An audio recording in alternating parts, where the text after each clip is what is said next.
Boston, Massachusetts.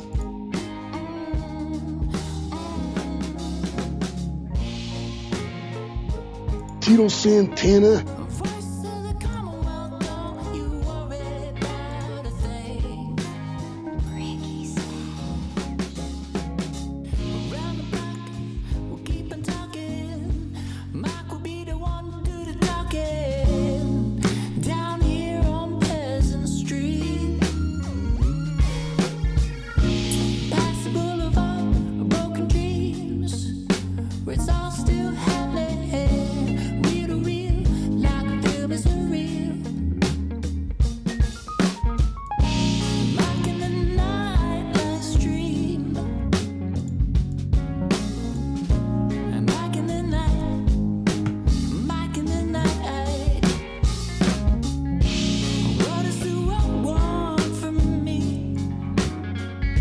What does the world want from me, huh? I bid you all good morning, good evening, and good night, wherever you be watching this transmission. Whether you're watching us from your condo in the sky to your camper or cabin in the woods, or just couch surfing, or maybe on a road trip, depending on where you are, you may be on lockdown, or relaxing on your lazy boy. People of the night, welcome to Mike in the Night. It is 3 a.m. and something is moving you. So crack open a window, sit back, relax, get some coffee, turn down the lights, because it's a little less dangerous. Turn the lights down, it's less dangerous. I don't remember why I wrote it that way. Because you're tuned in to Mike in the Night, the voice of the Commonwealth. Hashtag Mike in the Night. Intro track by Ralphie.co.New Zealand. So remember, guys, please do not take medical advice or anything we say here on the show. Do your own research. We don't know what we're talking about, and we can't read. So I think reading is a big factor. So anyways, I hope everybody is doing really good out there. I hope everyone's enjoying their weekend. It is Saturday night here, and we are taking in some really hot weather. So you could tell here, it's getting pretty hot, but I am bearing it for you guys. I am bearing the heat because it's going to be a good show tonight on Mike in the Night. There's so much happening, guys. You know, I don't even know how do we tackle this. We're a day, 2 days out, and we're going to enter into the darkness. And I'm not talking the sun ain't going to come up. We're going to enter to some severe things are going to start tripping in the next day or two. So we're going to be in dark days. We're going to be entering severe dark days. I like to call it the skyscraper dark ages we're living in right now, because that's what's happening, right? All right, B, comments are starting to roll. We got Remy stuff in the house. Hey there, bought a board game for me not too long ago. Margie in the house. Ben Savage, Ripley, Spider, Jerusalem in the house. Tignim, of course. Lord Humongous. Oh, yeah. Blunt News. Yep, evictions are coming. So we're looking at a very perfect storm that's in the making, and we're talking about anything and everything that could have saved us from turning this way was completely avoided. It's like you're going on a road trip. You program your GPS, okay? You program your GPS to tell you to go somewhere. But when it tells you to go right, you go left. And then when it tells you to make a U-turn, you go the other way. And you keep doing it. And that's what we've been doing since pretty much the start of 2020. They didn't want this market to find a correction. They didn't want this market to somehow prepare and reset and start it over. They did everything. They threw everything at this market and the protests. Remember on the channel, and I spoke to somebody today that called me at my store. Do you remember what the year of 2019 was? The year of 2019 was the year of the protest. That's what they dubbed 2019 as, the year of the protest. The year where you had, 50, 60 weeks going on of rioting in Hong Kong? And then you were, 60, 70 weeks with the Gilets jaunes in France? You were going into 10 weeks of looting and rioting and protesting in Lebanon. Then you had 20 weeks of protest in Israel. You had all of South America. I think there was one country, and it wasn't Honduras. I'm just going to think which country it was that was not in a protest in South America. Right? So the whole world was Egypt was in protest. There was a lot of countries in protest in 2019. Now, it's not just people are saying in the thing, oh, it's the evictions. No. The evictions, you see, they put us into this financial bind for too long. We've been selling out our real estate to the highest bidders. Incredible amounts of money laundering. One bank in Australia had 37 or 36 million infractions of money laundering. Not $37 million, 37 million infractions of money. That's one bank in Australia. Canada, they're reporting in 2019, or was it 2020? Oh, one of the 2 years, there was over 100 million infractions across Canada for money laundering. So we are selling out to the highest bidders, but they want to remove they want to remove us, the people that built the infrastructure, completely from the equation. They don't want us in this equation anymore. They want to get rid of us. We're no good. And they want to get rid of us. So no, evictions is just a little fraction of what's coming. And no, there's a lot more. BlackRock on the sidelines, salivating and waiting for the dinner ball, says Ben Savage. Yes, Hong Kong is rioting again, but they're trying to... Delta Force Ball Juice variant is back again at it. So, yeah. Remember, guys, 2019 was the year of the protest. 2020 was the year of the pandemic. And 2021 is the year of darkness. And we're going to go. It's going to go on for about anywhere from 2 to 8 years of this BS. And now they're telling people that if you got this certain shot, you can't fly now.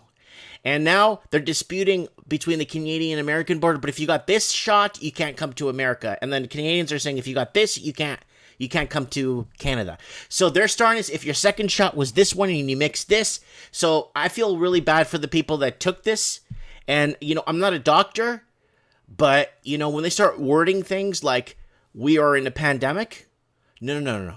Pandemic's death rate until, from what I was told in grade 6 and 7, is a 21 to 26% death rate. That's a pandemic. We're not even at 1%. So, I'm not doubting there's a virus out there. I'm not doubting that.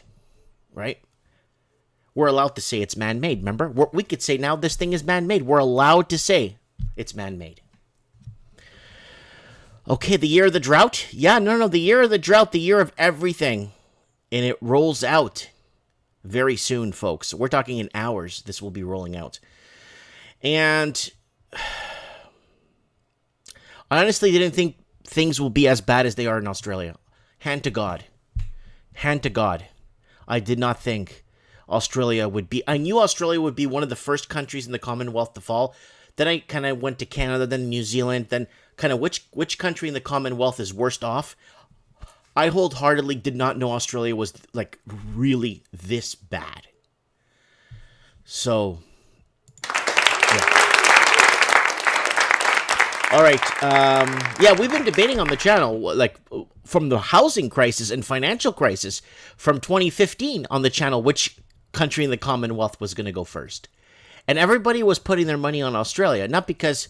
It's because of the amount of... very bad. I'm not saying poor it's poor leadership. It's the people that get voted in. It's the people that they put in, that they select into different roles. They're worse than the people you voted in, because those people are fall guys. Fall guys are ready to fall or jump on the grenade, so to say, or whatever they call it, or take the bullet, or whatever they call it. Mitch Madden saying, I used to never miss a moment of Summer Olympics, but I'm so done. Dinosaur saying, me too, Mitch. So everybody is basically there in the... Remy Stuff is saying, this is crazy town. So, and I'm trying to say this to you, stop calling it a vaccine. Stop calling it a pandemic. Stop calling it what people think or are adjusted to comfort themselves on when they feel, I feel comfortable when I hear it's a vaccine, it's here. Great. They're using language and they're weaponizing language. And it's very simple. You see, my language is terrible. I mean, sometimes I do my Portuguese show on YouTube on my Portuguese channel, and sometimes I do a Spanish show, right? Because the language in those languages, they're very specific with what they're trying to curtail. I've noticed that. In English, they use it in a suave, like the buildup of vertical alliances. And it's like, what the hell does that garbage mean? Or pandemic restraint zones. What does that even mean? All right, guys, let's do a quick channel plug here before we get into deepness into the show. Okay, wow. I have, so many. Oh, I made a mistake. I have a lot of windows open from the last show I forgot to close. All right, so that's my news for the day. Let me just give me a second here, folks. I'm going to open up our... Let's do a quick channel plug here, guys. All right, guys, don't forget to subscribe to the main channel. This is the channel's main channel. I put up videos here every day just yapping away. So if you guys want to subscribe to that, go ahead and do that. Guys, don't forget, I want to appreciate everyone that's bought board games from my store. I got all kinds of great board games here from all over, all different types of stuff. Murder mysteries to work management to driving spaceships, Civilization, the board game, all kinds of stuff. Thousands of items in my online store. If you guys want to support that, I really appreciate that. And I thank very much everyone that has gone, oops, oh, YouTube? Wait. Why am I getting this YouTube thing here for my store? Okay, give me a sec, folks. I'm going to change that. It's mtg.toys. There you go. mtg.toys. There it is. Check it out, guys. mtg.toys. There it is. Guys, I'm on TikTok. You could follow me on there. I just put up a video or two. I get more views on these videos here than I do on YouTube. So, go ahead and follow me. I don't know if this is I don't know if this goes to my TikTok, this link. But go ahead and follow me on there if you really care. But if you don't worry about it. Message me on Instagram. I've been getting a lot of messages and using a lot of links for the shows. Mike in the Night and all live streams. This is our live streaming channel, so get your friends over here. We're almost at 700 subscribers. This Wednesday show, set your reminders for our market show. It's going down for real. It is going down for real this Wednesday. And next, Mike in the Night, and we are in the Dark Nights +5. So we're going to be going into this. We're transitioning. And there's going to be a couple of, we're going to see a couple of moves in the next day or two that are going to be taking place on the chessboard. And it's going to be very interesting. So we're going to be in the Dark Nights +5 by then, by the next Mike in the Night. And artbydano.com, a Marifornia board game is being made. It's being printed.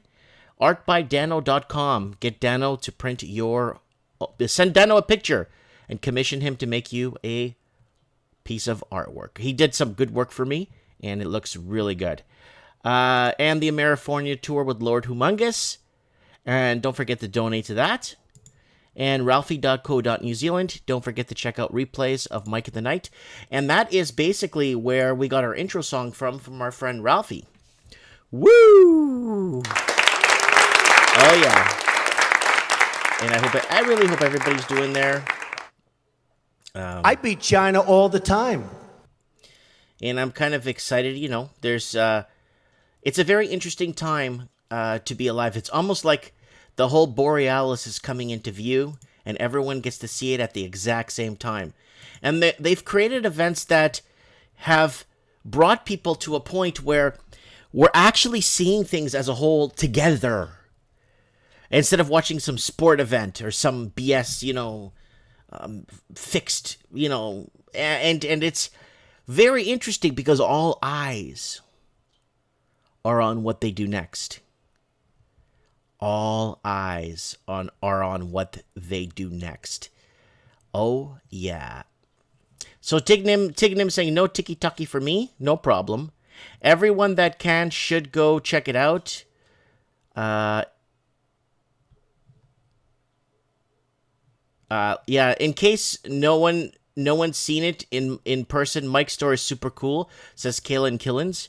Yeah, if you guys ever want to come by and hang out, I'm usually just there hanging out and playing games and talking about stuff, and yeah, you know how it is.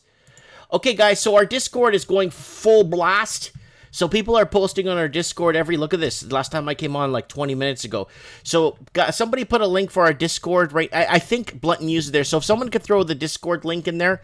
And I've gotten quite a few links here for tonight's show.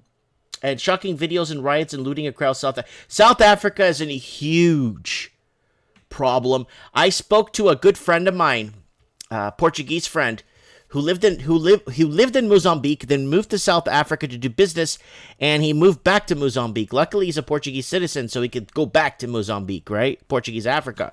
So he's saying it's crazy there. Crazy, crazy, crazy. There's the link there. Thank you, Blunt. I love you, buddy. Thanks for the link.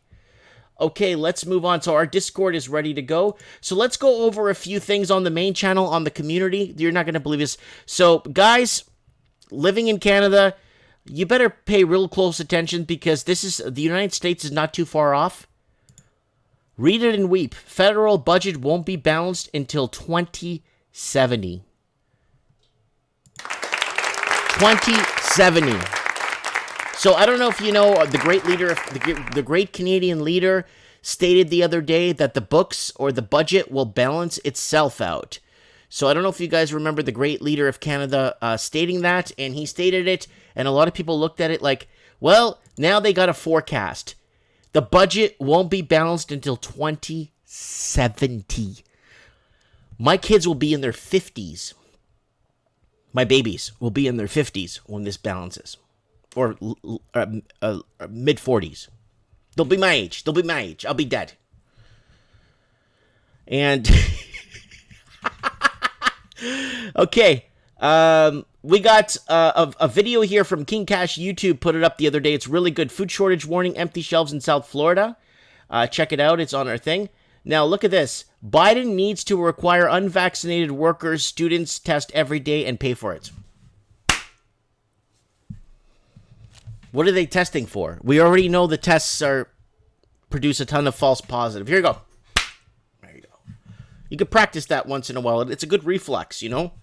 So when someone's talking or something, or they're trying to tell you something, you just automatically, when you hear something, people need to pay for it, you automatically reflex to it. Like, you know how when the doctor hits your knee with their hammer and your foot goes forward? Well, when you hear it like that, you automatically reflex to it. Like that.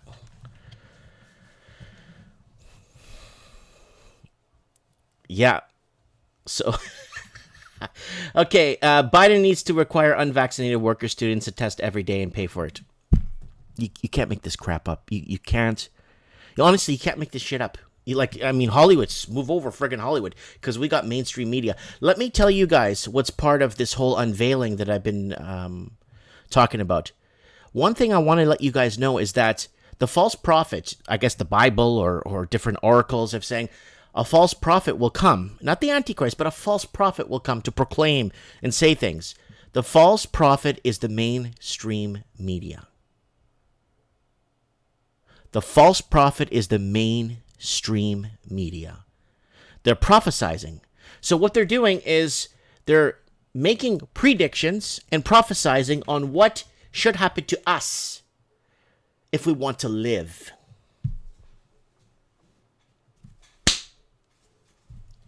So, unvaccinated worker students test every day and pay for it.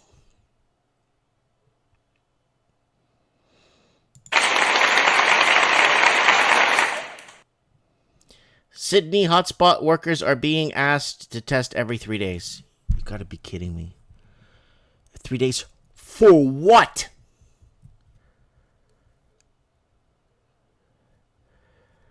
Someone's asking about the news coming from Spain and Portugal. Are we talking about the floods or the surfs there? Daniel's asking, is Ricky Savage Spanish coming on tonight? No, Ricky Spanish usually comes on. Ricky Spanish usually comes on the show during our financial show on Wednesdays because he worked for Goldman Sachs and he worked on the trading floor on Wall Street, and he's a big trader, so he has a lot of good picks and he's actually pretty good. So if you want to see Ricky Spanish, he'll be here hopefully he'll be on Wednesday's show. So let's keep going here. So Linny Poo's doing a video series if you guys want to watch it where she's tearing down a home. I got some footage from her on my how-to series channel that I got going on. Massive wildfire ravaging Oregon is now the size of Los Angeles and it's creating its own weather. Yes, this happens a lot in fires. I was speaking to a firefighter the other day that was on a 2-day leave from 18 days on straight. He told me that this happens a lot where it starts to create its own vortexes and its own polarized winds. And then, so we got how many votes? 213 votes on this. I asked you guys at home. So if you get the flu this fall/winter, it is now considered the Delta variant or COVID. Australia is in flu season as it is winter there, but they no longer have flu cases. So I asked you guys to vote. Mike, it's now Delta. Mike, it's now COVID. Mike, I have no idea. And Mike, it's all BS. And 88% of you guys voted for Mike, it's all BS. 3% says I have no idea. And 1% say Mike, it's COVID. And 7% it's now Delta Force Ball Juice variant Chuck Norris. And it's getting bad. So right here, it's getting bad. Australia MP says unvaccinated people need to be contained. Is that what it says? Yeah, it does. Holy crap. I made this video. It needs to be controlled and restricted. So that's a video I put up the other day. Madagascar's president survives a assassination attempt. All right. Critical race theory, the concept dividing us. I don't know. That's an older one there. Then I asked you guys 2 days ago, I think we have lived through the best times. What do you guys think? 73% says, yeah, the good old days were the best. For me, man, it's like the 80s, man, were the best. 80s and 90s were the best. Up until 94, 95, things started to go to hell. No way, still better times ahead, 20%, and I'm too young to have good old days, 7%. Wow. Feel sorry for the people that, I guess that missed the good old days, right? All right, Freedom Rally. Thousands protest COVID passports in London as anti-vax speaker threatens doctors with Nuremberg trials. So here's the problem with this, guys. Let's break this down a little bit because it's kind of important that we discuss this, right? Now, they're calling them anti-vax speakers. The problem is they're calling it a vaccine, but is it a vaccine? Okay, let's get our guy Jacob on. He's waiting on the sidelines. So I got this thing here from a science paper of So this could be stuff that could be added to whatever they're doing. It's called self-assembled magnetic nanosystems for cybernetic biocitry interface control systems in humans, including DNA hydrogel tech. I don't even know what I just said. So let's just get Jacob on the show.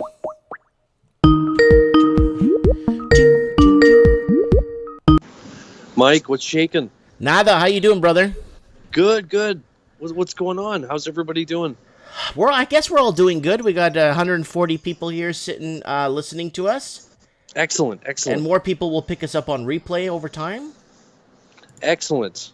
Okay, well, I need to know what this is because we're getting all, we don't know what's happening with what they're putting in what, or what they're trying to tell us. So let's just make this really clear. We went through the ingredients of the first jab, the second jab. Is this a vaccine?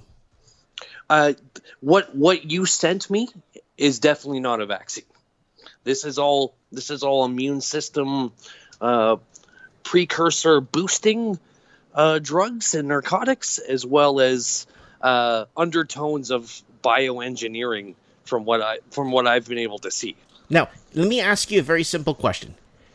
Freedom Rally, blah, blah, blah, against COVID passports as anti-vax speaker threatens doctors. Now, is it fair to call him an anti-vax if it's not a vaccine? Well, that's like a PR question, to be honest with you.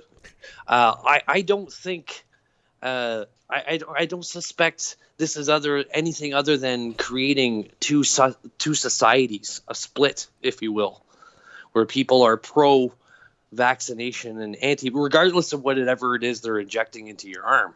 They're starting to create two different branches of society. This is that whole divide and conquer thing.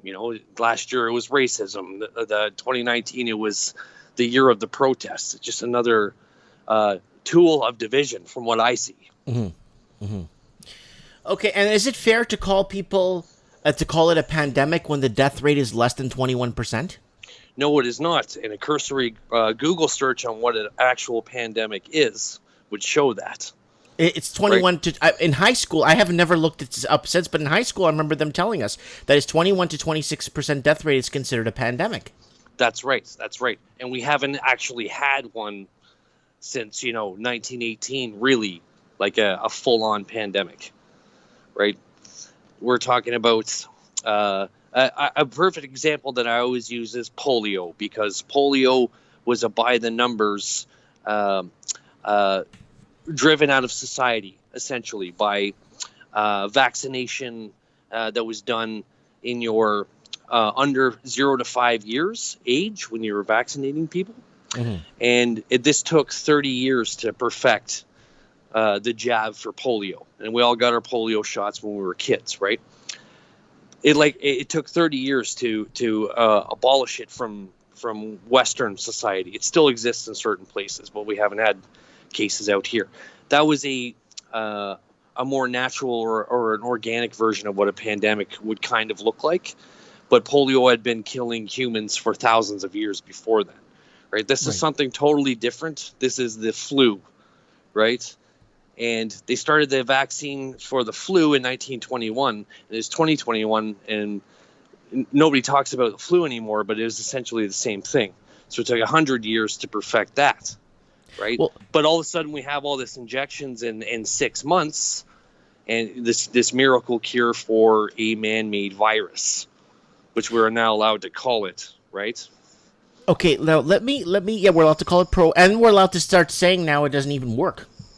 I got an article that's going to be from Piers Morgan up there. I'm going to put up in a bit. Now let me ask you something. Now, if you got this, quite a few Nobel Peace Prize virologist winners that are coming forward, and they're against this one, and they love vaccines their whole lives, and they're for vaccines, and they're for helping humanity and extending life, blah, blah, blah, then why are these Nobel Peace Prize winners, you could look it up, it's during the Obama administration. I don't want to mention his name because it actually flags videos down when you actually say his name.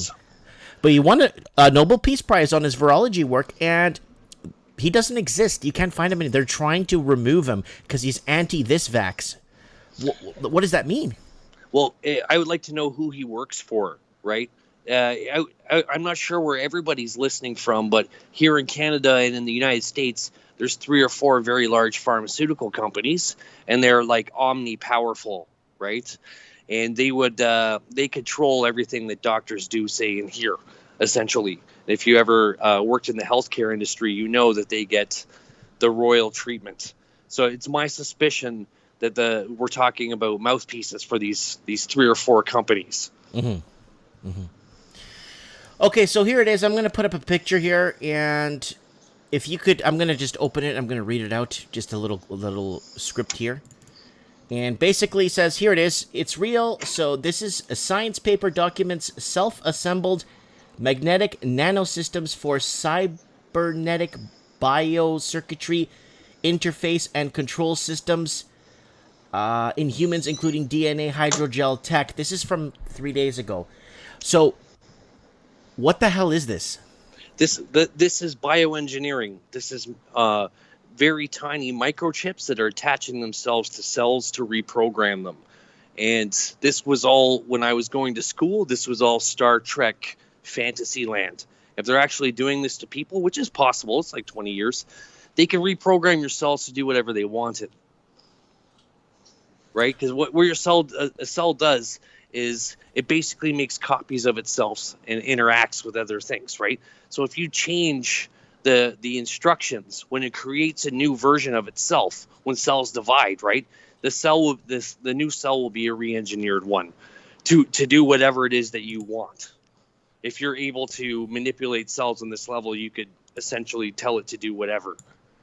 And it could be very good or it could be very, very bad. So what's the purpose of this? Even though, I mean, I think the creator, I believe in creation. So I believe the creator would have built whatever we needed or what we were lacking in us from birth. I mean, why? What's the point? Like, what's this? What would this do?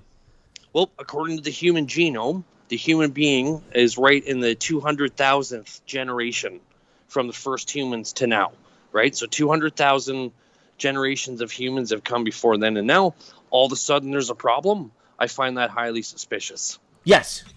Right?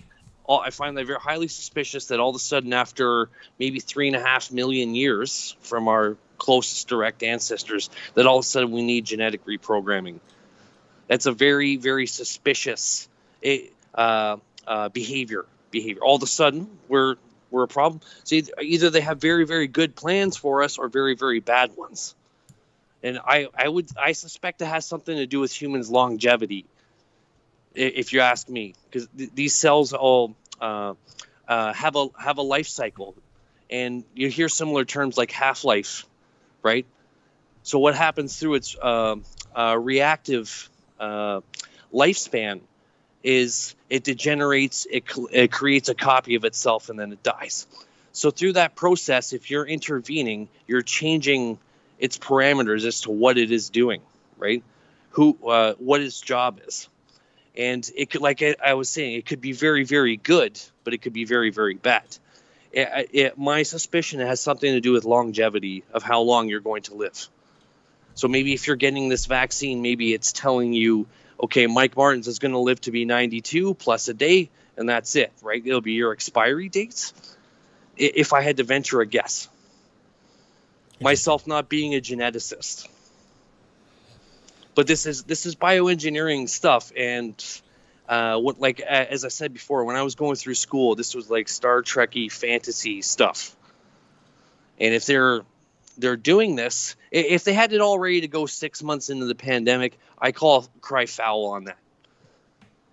Right? We're talking, it took 100 years to perfect the influenza vaccine. They still have it, right? 30 years to perfect the polio vaccine. You know, it took years and years and years of research, variance, and practice, right? Whatever it is, they're throwing it out there. I wouldn't even dare inject it into my body without 5 years of observation, because we just don't know. We don't know what it's doing. And all the literature I can find, it tells you what the process is, but it doesn't tell you what the outcome is. And that's shocking if you're a scientist, right? Because you want to have conclusions, not a process. Because part of a hypothesis, your final chapter is your conclusions, your findings, right? So we're not seeing any of this. And I'm surprised more people in the scientific community is not speaking out about it. They have, and a lot have been denounced, demoted, fired, persecuted, shot. And even killed. People are missing. Yeah. And this is I learned working with engineers to forget what they say and watch what they do, because you'll see engineering in all things. And this is when I forget the narrative of what they're telling us. Watch what the actions are. They're very, very clearly want this in your arm, and they're not telling you exactly what it does. And from what you can see, there is no sign of an antivirulent respiratory coronavirus sample in these vaccines. So what are they putting in your body? What is this stuff? We need long-term observation. Because they're weaponizing language. They're using words like vaccine. Yes. It's not that. They're creating words like COVID passports. Like, what's COVID? It's man-made. So we have to create a passport. Buddy, we'd be strapping if this was 100 years ago, 80 years ago, we'd be strapping our boots and going to war with China. Oh yeah, are you kidding me? Or our own government. Oh yeah. I'm very concerned about the dark direction this is going. But it could also be super positive. Is you can reprogram someone's cells to do all kinds of different things, right? And this sounded similar to papers I was reading about DNA longevity, trying to slow and reverse the aging process. But they won't do that to us. They couldn't care less about us. That's the giveaway. They would never hand that technology out until they had it under lockdown for themselves. So you're very spot on when you're talking about the very tricky and specific language that's moving around, because I find it all highly suspicious too. And people automatically get deemed as conspiracy theorists. And a lot of people don't know that on November 22nd, 1963, when President Kennedy was shot and assassinated, a lot of people forget that they spun that word when police were taking statements from people, that eyewitnesses. When people actually spoke about what they saw, they were deemed as a conspiracy theorist on the spot. They were, absolutely. And their only suspect was his dying words. He was a patsy, this is a conspiracy, and he was shot by a terminally ill gangster related to the Irish mob. Right? Mm-hmm. That's a whole thing too. But very again, publicly, it was people were labeled as conspiracy theorists, and then that stuck on since 1963, November 22nd, and it's never left. And he was still not declared deceased, and they were sending the first elements into Vietnam, because I have a feeling that had to do with Vietnam. He was not into wars, right? Mm-hmm. And he wanted to get rid of the Federal Reserve. He did. 100%. The stuff that he was saying before he got assassinated was very shocking. And if you notice, nobody talked like that after that. Nobody did. Nope. I think he was the. I think he was he was the first. I think he was the first or second Catholic president that the United States had. Was John F. Kennedy. And most definitely the last. Yeah. I keep the philosophy to forget what they say and watch what they do, because talk is cheap, right? Watch what they are doing, and the information is available. You know what I mean? Before you go into the clinic and start checking. You have Google on your phone, right? You can ask questions. You don't have to just roll over and take this. Now, if you're asking me, I would not be taking this for at least 5 years to see what kind of long-term effects. I gave it a 4 or 5 year window. Yeah, maybe that's not even long enough, right? But your body has a cycle it goes through. And if we're getting genetically engineered into something else, it's going to take a long time to see what the effects are, right? It takes a long time for your body to cycle out its cells. And think of it like a photocopier. As you age throughout your life cycle, your cells make photocopies of themselves, and they slowly degrade over time, and that's what they call aging, right? So I'd like to see several cycles ahead with this new engineering that they're tricking you into taking, what it's going to do 5 generations, 10 generations down the road, because it would be timed perfectly through a cycle. If they're doing this on that level, then everything would be weighed in, measured out. All right. I'm very concerned by this. I don't want, you shouldn't be, of course I'm not a doctor either, but I don't think we should be rushing out to get these mysterious injections into our body. Isn't that a song? Only Fools Rush In? Yes, that was a whole genre, actually. All right. Jacob, Jerusalem Spider, thanks for calling in and giving us your updates on this. I truly appreciate your time, and we appreciate your time. And keep us on the pulse. We'll keep you on the pulse, and we'll talk soon, okay, brother? Yeah, cheers. I apologize for not having more info for you, as I got distracted with some other things. That's okay. God bless you. Cheers. I'll be in touch, Mike. Anytime. Okay, bye-bye. All right. Rock and roll. Hoochie coo. Okay, here we go. So now, I want to ask you guys something, and you're going to answer in the comments here. Freedom rally, thousands protest COVID passports in London as anti-vax speaker threatens doctors with Nuremberg trial. So here's a problem here. It's not a vax, so how can he be labeled as an anti? So again, they're using language. So now, here's the deal. Now, we were last week reading that Boris Johnson in fear to open London or England, fear to open the UK due to the Delta variant running wild. On the 25th of July? Okay, it's the 24th. So tomorrow, Boris Johnson needs to make an assessment whether or not he's going to be opening London from this lockdown they're in or whatever they're in.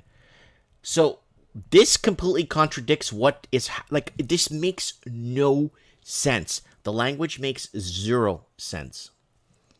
What they're trying... It just makes no sense.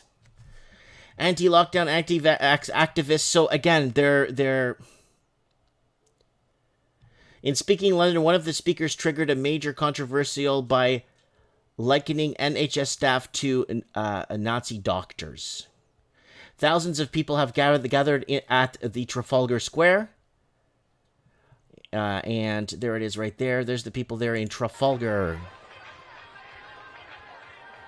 I think Trafalgar was a general in the British Army. So there it is right there. So I don't know if they're going to reopen. I don't know if London's going to reopen. They could just make up something saying, due to the... Wow, look at all this. Wow. The volume on this. Oh, there's the Freedom Rally there in London. So I'm not sure what Boris is going to do if he's going to reopen... If he's going to reopen England on the 25th or 26th. I'm not sure what date. Just put in the comments if you know. I don't know if they're going to open England, but it looks like England's open to me. I don't know what's going on. They're telling us one thing, and the mainstream media is dying. And I told you guys, the false prophet, not the Antichrist, the false prophet is the mainstream media. The darkness is here. The darkness has arrived. We've entered a skyscraper dark age, and I've been counting this down, and it's getting bad. It's getting a lot worse than I had imagined.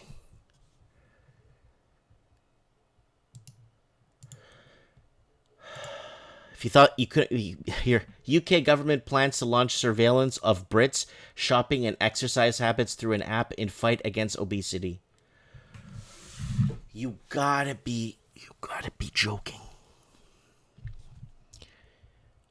Wow. Now, let me throw something out there. I was telling this story today. No. About a week ago to somebody that came into my shop that watches the channel and came to visit me. And it's interesting because I remember as a child watching reruns of the Twilight Zone. You'd sit there as a child. You'd watch it. You'd watch the whole story run through, and then you'd have the twist in the end.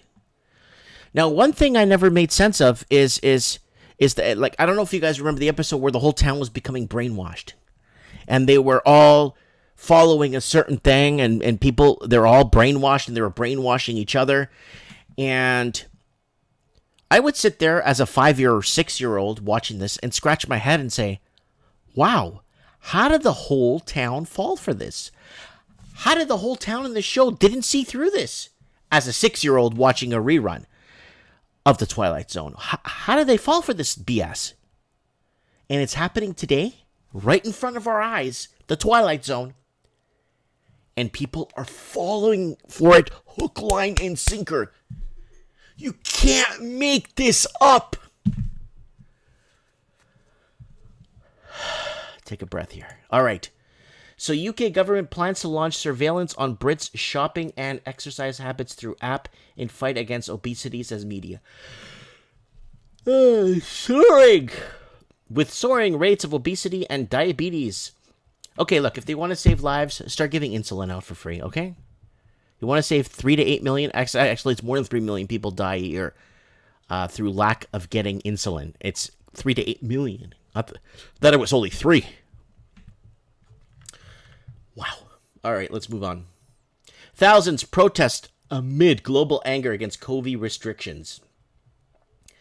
People take to the streets in Australia, France, Italy, and the United Kingdom in protests against lockdowns and vaccine pass schemes. What is? Someone told me something's happening in Portugal. I'm going to check in a second here. A protester holds a place card that reads "Freedom" during demonstration against COVID restrictions. Yeah, libertad. I think that's how you pronounce it. Tens of thousands of people across several countries, including France and Italy, have protested against COVID measures, with French police using tear gas and a water cannon to disperse protesters in the capital of Paris. France has been in protest for 110 weeks now, since the Gilets jaunes in the summer of 2019, the Yellow Vest movement. So there's the French health pass. So legislators in France Senate are debating the bill on Saturday, which is today, after the lower house of parliament approved it on Friday. French virus infections are spiking and hospitalizations are rising anew. That's a reflex. It's a reflex to what they're telling us here. The government is trying to speed up vaccinations to protect vulnerable populations in hospitals to avoid new lockdowns. I don't know if you guys know what's been happening with old folks' homes in Canada. It's on the CBC, and I think the CBC and what's the other one, the Canadian News or the National or whatever, they're reporting that basically a lot of people in old folks' homes were getting morphine instead of what they needed to save them. Yeah. Jordan Retro. In Quebec, they are now pushing for a third dose, even though they claim that won't protect you. Maybe more side effects than the second and first. They openly claim there is no research for the third dose. Well, at least they're not lying to you. Hey, it's gotten so bad. This twilight zone and this darkness that we're entering has gotten so bad that it's now reality. It's true. We believe. We follow. We comply.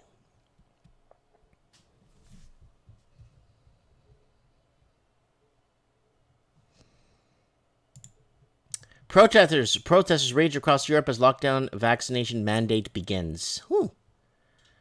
So, vaccination mandate begins. So, this is a scene in Dublin. Take off your fucking mask! Oop, we got some swearing there. So we got huge protests in Dublin. We got Paddy O'Shea. We got lots of people in Ireland that are there on the ground. Probably at this rally too. So that's a very interesting little tidbit there. So we got people on the ground that know what's happening.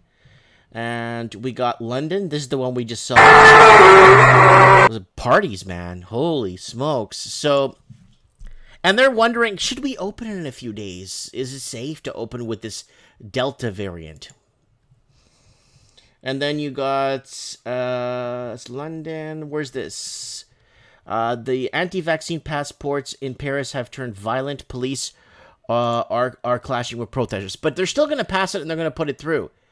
And this is how it works. You can have all of Paris there. Everybody could be against this current government. They go to elections. And guess what? The government that screwed everything up and that's been messing things up the whole time wins.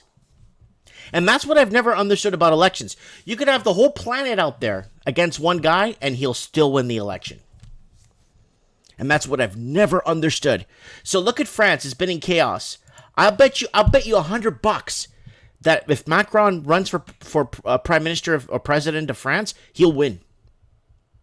He'll win in a landslide.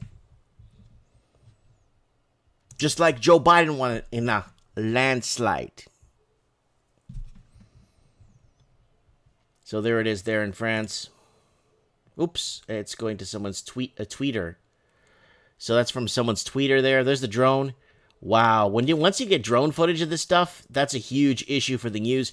Because what the news likes to say, 55 protesters arrived today in downtown France. So stay home and don't go out. These are all troublemakers. 55 protesters. That's what the news is saying. So this is a major, major issue. We're being, again, and I'm going to say it many times through this show, the false prophet is the mainstream media.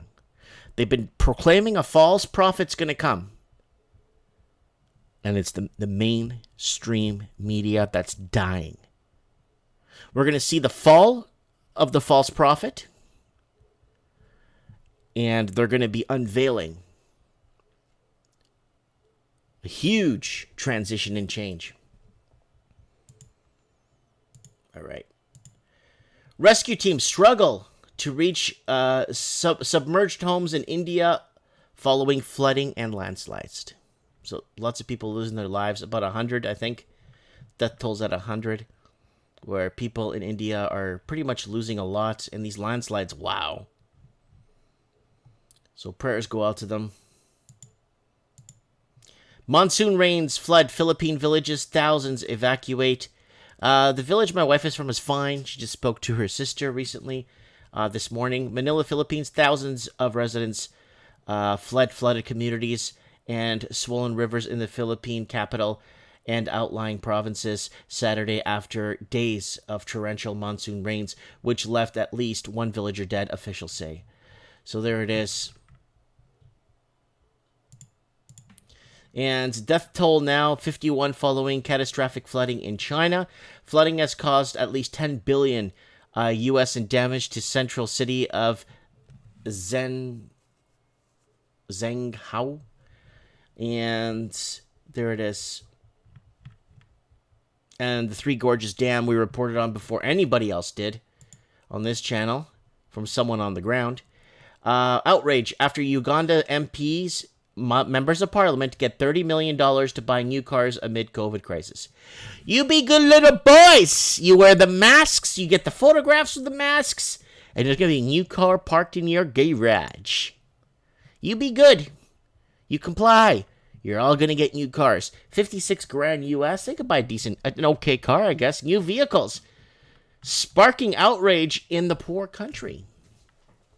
Like I said before, a lot of these countries are poor because we have the banking system here. In African countries, they are poor because, Africa is going to go start mining gold. But no. Why doesn't Africa buy gold directly from why doesn't China buy gold directly from Africa? Why doesn't China buy its aluminum directly from Africa? No. We want to build our own plants, hire our own people, and like they're doing in Canada. So don't worry, they're doing this in Canada, and they're pulling the same BS. And we'll just go ahead and take it off your continent. Heck, we'll even take your soil off your continent to build our own islands. So that's how bad it's gotten. Uganda handed nearly $30 million to members of parliament to buy new cars this week, sparking an outrage in poor country where COVID pandemic has wreaked havoc. So I guess the COVID pandemic only works in certain areas, I guess. I don't know how that works. I ain't a politician. Only politicians know how COVID works. New floods hit Belgium amid stormy weather. So there it is in Belgica. There's Belgium right there. Oh, Betty Boop. Provinces of Neymar and Willem-Brandt, southeast of the capital city, Brussels, were particularly hit. They had already been impacted by the devastating floods that left 36 people dead and 7 missing in the nation with 11.5 million inhabitants last week. And China is massively expanding its weather modification program, saying it will be able to cover half of the country in artificial rain and snow by 2025. I mean, do we need this? I mean, do we really, really, really need this? China. I love China. I mean, do we really want to play with Mother Nature? Do we need to pull a switch to make it rain and snow? I mean, isn't this what they're doing with all this BS injections? I mean, does anyone... All right, let's get another caller on here. I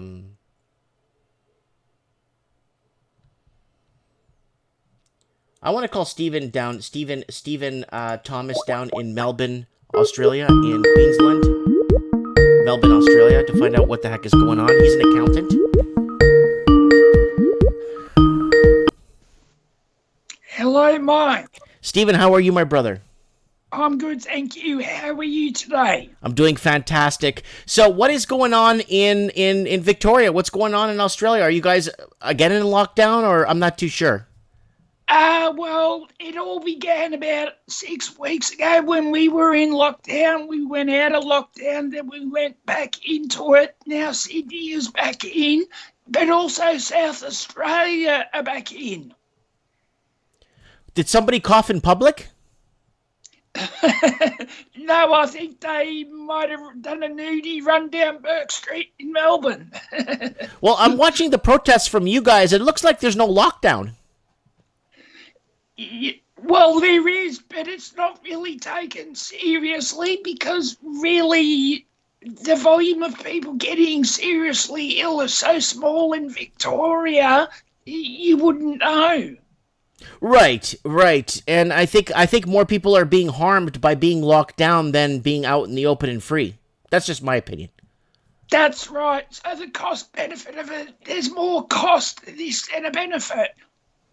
It is definitely, especially shutting down small businesses. So what's going to happen economically now with more businesses? We're forecasting another 13,000 businesses closing in the next week or two in Australia due to this lockdown. Yes, that's right. Part of the problem is there are some businesses, and I know as an accountant, that can't work remotely because that's their business model. Wow. Now, what's with this 2-kilometer radius that you can't get out of? That's in South Australia, in Adelaide. They can't go any more than 2.5 kilometres, but in Victoria, we can't go any more than 5 kilometres. Wow. And what's this thing that they want to avoid people talking? Can you talk to me? Are you allowed to be talking to me right now? Yes. Oh, okay, because now they're enforcing that people should not be talking to each other. Yes, I know. So, yeah. Because right now you're talking to 173 people. So, I don't want to get you in trouble. No. I'm not going to be in trouble. I'm not going to do anything silly. Mm-hmm. And you said you're moving. You're moving to a small town? Yes, Traralgon in West Gippsland in Victoria on a week from tomorrow. Good for you. So you're leaving the big city? I am, yes. It's time. It's a calling. Absolutely. All right, Stephen Thomas in the house. We'll get you on our financial show, my Wednesday, your Thursday, if you're available, and we'll go over some of the, it looks like they're going to be laying out the deficit there.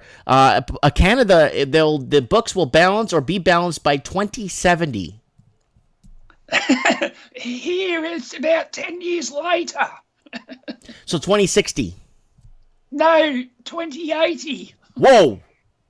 I don't know anyone on this planet that I know of personally that will be alive on that time. No, it's a joke, really. Come yeah, on. I know.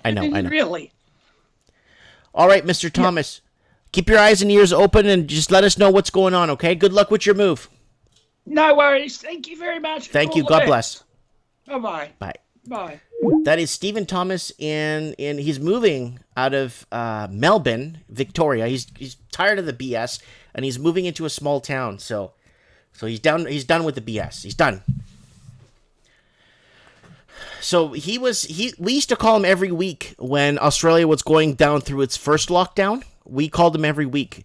Like 40 weeks in a row, he would come on for a couple of minutes, tell us, ooh, a drone just flew by my apartment. Oh, nobody's on the street. We can't do nothing. We are locked down. We can't breathe. We can't eat. We can't do nothing. And we have to get some sort of, we can't go 5 kilometers here. We can't do that.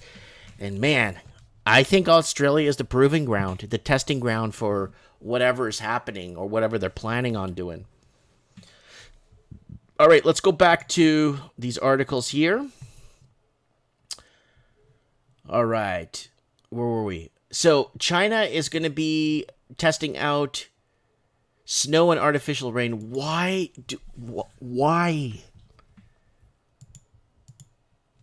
Food crops become animal feed as North American drought worsens.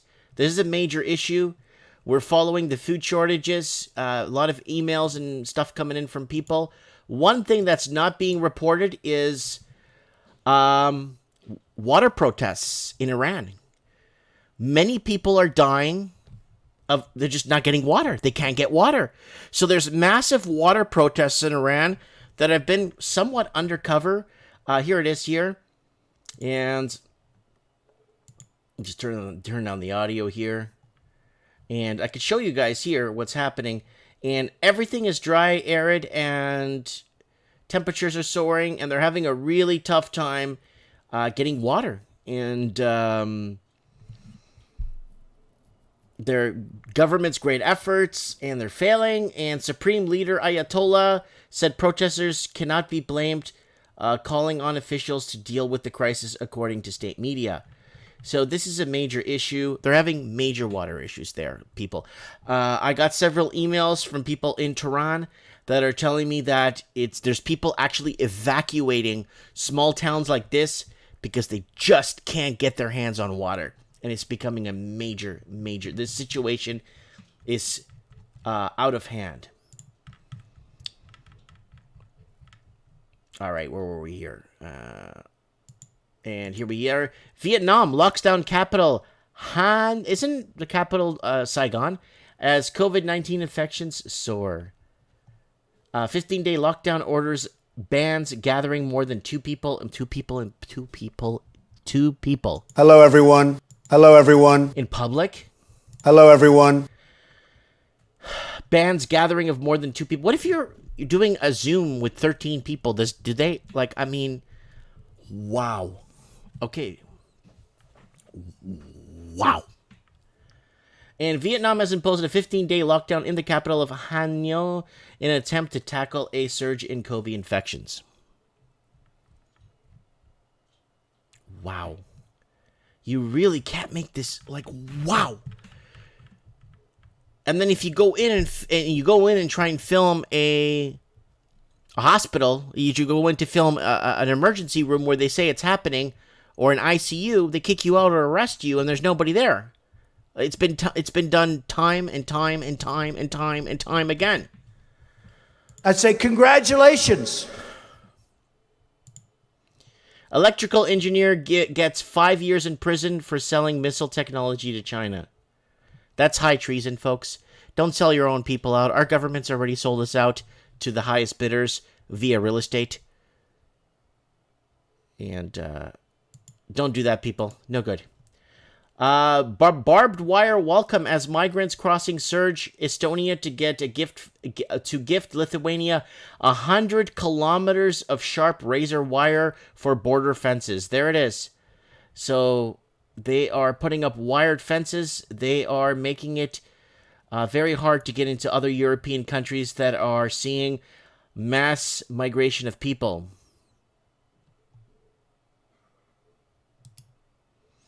And then we got something here in the news. EU sues AstraZeneca for under-delivering the COVID vaccine contract. Wow. Wow.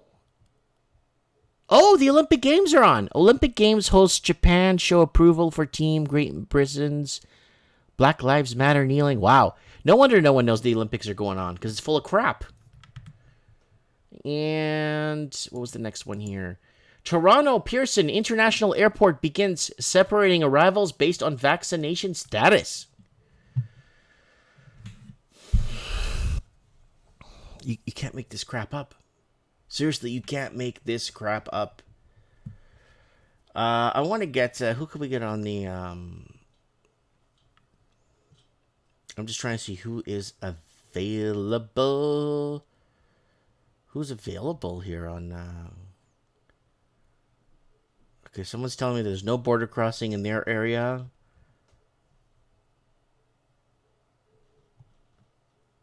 Oh, we got Luke messaging me. It's been good listening to you on your updates on Mike in the Night shows. I have an idea for Mike in the Night. There's always a good chat going on. Also, a sense of community with the show. I have wanted to learn basics of different languages and heard that learning a few at a time is good. Oh, it's from my man Alejandro messaged me here. A fan here. I think he's out of Australia. So I can't really fathom what's like.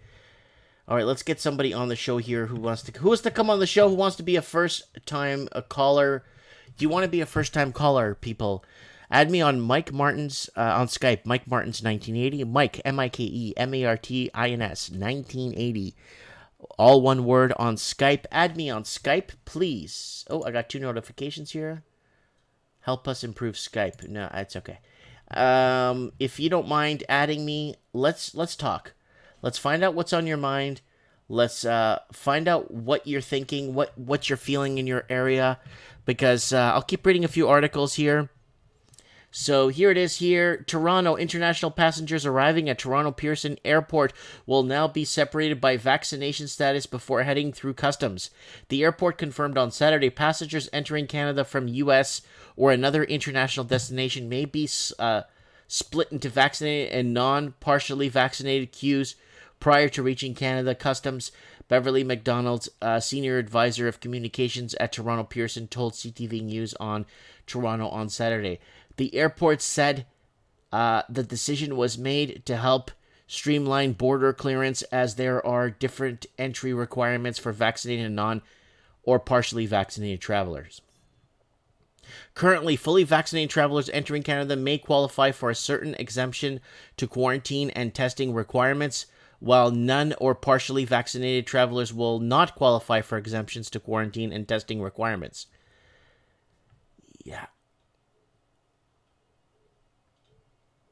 So Ontario's moving into step 3, into reopening here. You know who I want to call? I've been seeing him on TikTok. Mario.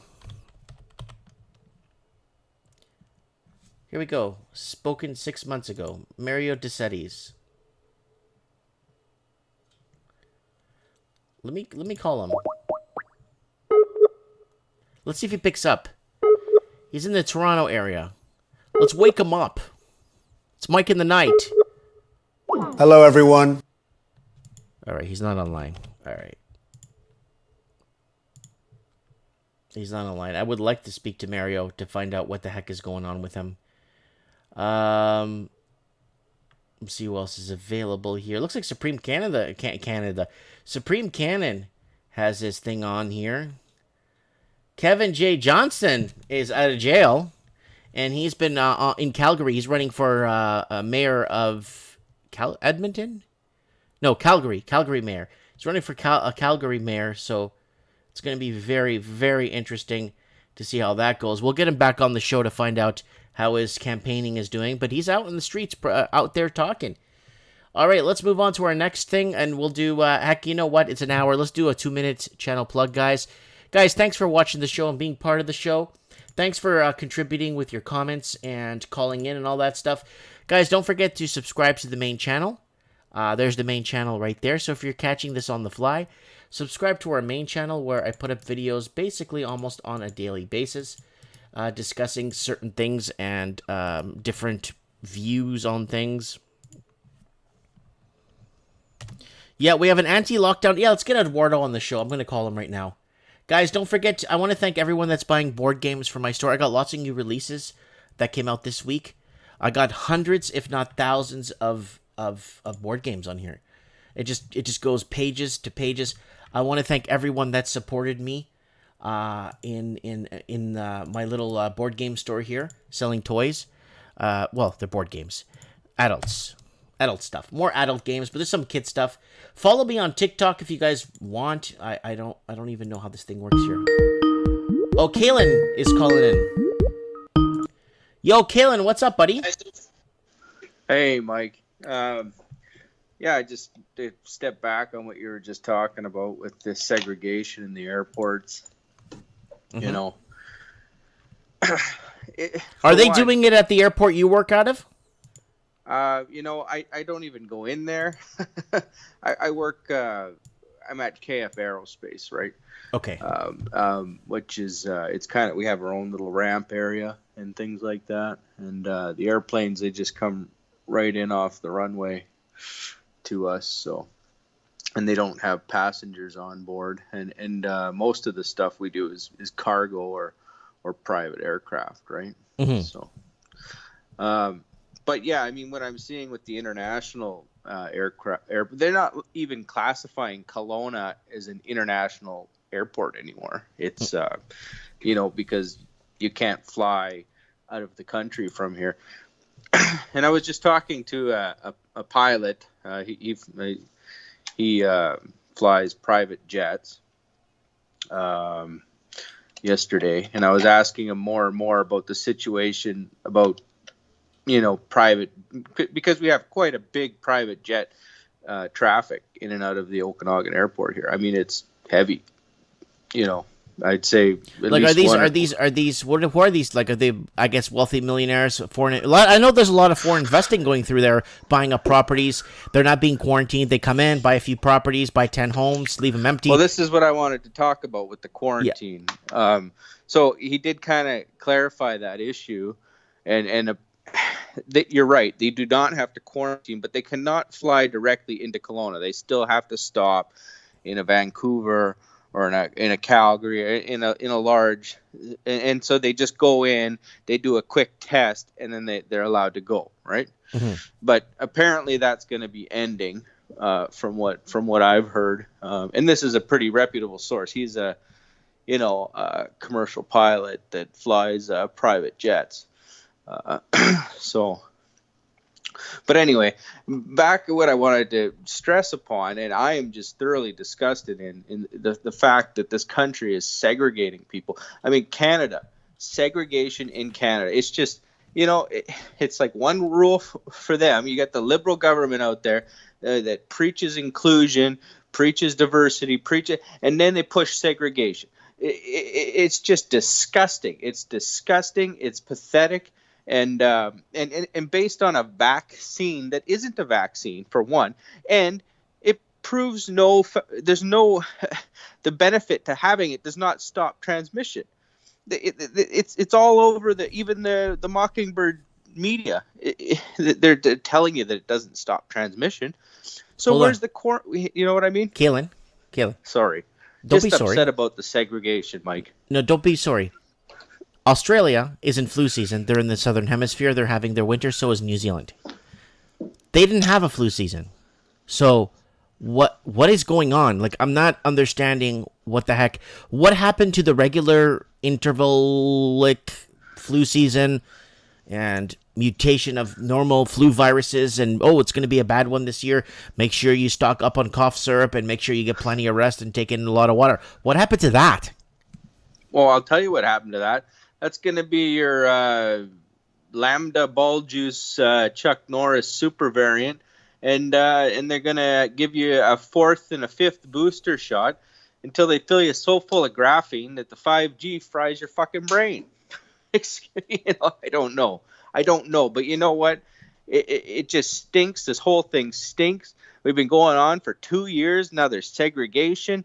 Well, what's the next step? You know what I mean? They're going to start with the starvation? Like, this is straight out of a dystopian sci-fi movie we're living through here, man.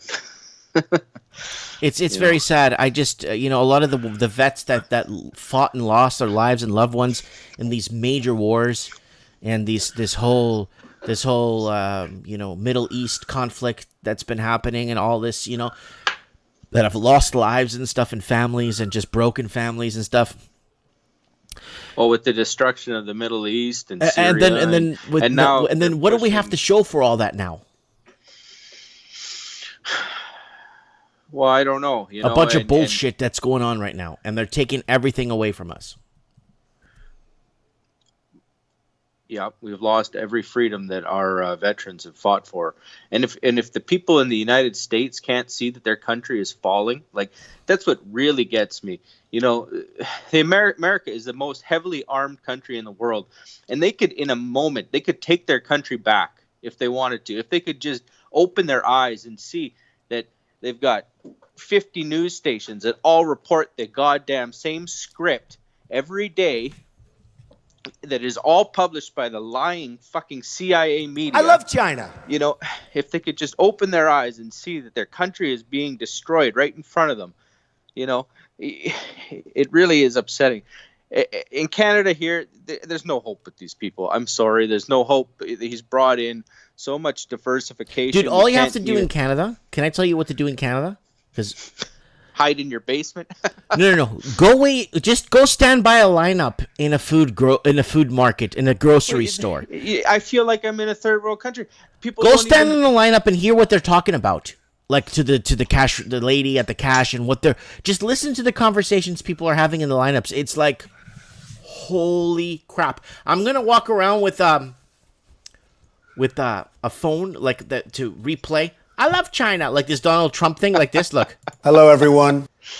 We don't beat China in trade. And I'm going to keep those sounds going, and I'm going to record with another camera people's reactions. It's like people, people have no idea what is happening. No, most people are going to get run right over by this thing. They have no clue, and it's really sad. It's really sad that they just are so deeply asleep they cannot see the train that's coming straight for them. You know what I mean? Mm-hmm. Anyways, and I know the Mockingjay media is kind of touching on some of these protests throughout the world. I mean, they're not at all grappling with the size and the reasoning behind it. They don't show images. They say 50 protesters today in London. Yeah. 500 protesters in France. Meanwhile, it's freaking 500,000. It's just unbelievable, But and then you talk to your average person. Oh, what are they protesting for? They're always protesting over there. Always going. You got to be out of your mind. They're out of the tree. They're totally out of the tree. Yeah, and that's the problem. What really bothers me, like I said, in the United States, they're armed. They a lot of them are very well trained to fight, have fought in combat, and they could take their country back. Look at what the French are doing. Look what the French are doing. They're standing up against their government. They're saying no. Yeah, but can I say something? Let me say something, Kalen. But if they called an election tomorrow, the guy that Macron will win again if they call an election tomorrow. That's the BS world we live in. We all know the elections are all rigged by the elites, by the Soros, whatever that fucking voting machine Dominion thing out of Toronto or whatever the hell it is. We all know that it's bullshit, 100% bullshit. I mean, most, you and I, the people that realize what's going on know that, right? Anyway, but you're right, yeah. But they got to go back to what is it, Louis the 16th or Marie Antoinette? Heads will roll. That's it. If Macron gets in again, drag his ass. He'll win. Out. If they do, we're going to do a snap election in France. Look at these. He'll win by a landslide. These men we got running our countries. This Trudeau and this Macron. You know what I mean? Like the guy looks like he couldn't even bench press 100 pounds. Dude, those guys can't even do 10 push-ups. You know what I mean? Like it's time for Marie Antoinette, Louis the was it the 15th or 16th? You know what I mean? Mm-hmm. Anyway, we're getting close, and I think we will do it. You know what? It's going to happen. It won't happen here in North America. Things are going to have to get, like you say, really dark. Really? We're ushering in the dark age. I've been counting this down, and we've now. I think we're at the Borealis now. The Borealis is starting to come into view for everyone to see at the same time. We can see the wave coming, but most of us are still on the beach, and we can't get off. You know what I mean? That we're living through a skyscraper dark age right now. We're watching that tsunami wave roll in, and we're standing right on the shore, right? Mm-hmm. But yeah. Anyway. All right, Kalen, thanks so much for coming on and giving us an update. Okay, Mike. Thank you. God bless you. Talk to you later. God bless. That's Kalen. Yeah, guys, trying to hold back on the swearing. I know a lot of people are upset. And yeah, a lot of people have been upset, and it's been people are they're reaching a breaking point right now. All right, let's finish our channel plug, and we'll get our next caller on real quick here. All right. Okay, so guys, you could follow me on TikTok if you want. I don't really know how this works, but I've been putting up videos on here. You could follow your man Mike Martins on here if you guys want to. I get more views on here than I do on YouTube. Nobody even knows. And Instagram, message me on Instagram, guys, if you have important messages. For some reason, it sends me a notification that someone's trying to get to me. Also, guys, don't forget you're on this streaming channel, but don't forget for Wednesday's show, coming down for real, this Wednesday, we may get, hopefully, if Ricky Spanish isn't in jail, we could get Ricky Spanish on the show. Ricky Spanish. And he could give us an update. He's our Wall Street guy who worked on the trading floor and worked for Goldman Sachs. And guys, Mike in the Night, the Dark Knights +5. We're in Dark Knights +5 by then, by next Saturday. Remember, I've been counting down for weeks and weeks and weeks. We've been counting down for 12 weeks. Well, it's here. And if you can't see it, I don't even know what to tell you anymore. I don't even know how to tell you anymore. You are lost. It is here. And tomorrow, in the next 1 or 2 days, there may be a major move happening in the next 2 days. I hope I'm wrong, and I hope we continue with this whole mumbo-jumbo crap for a little while till hopefully it fizzles out. So this is next Saturday's show. We are in Dark Knights +5.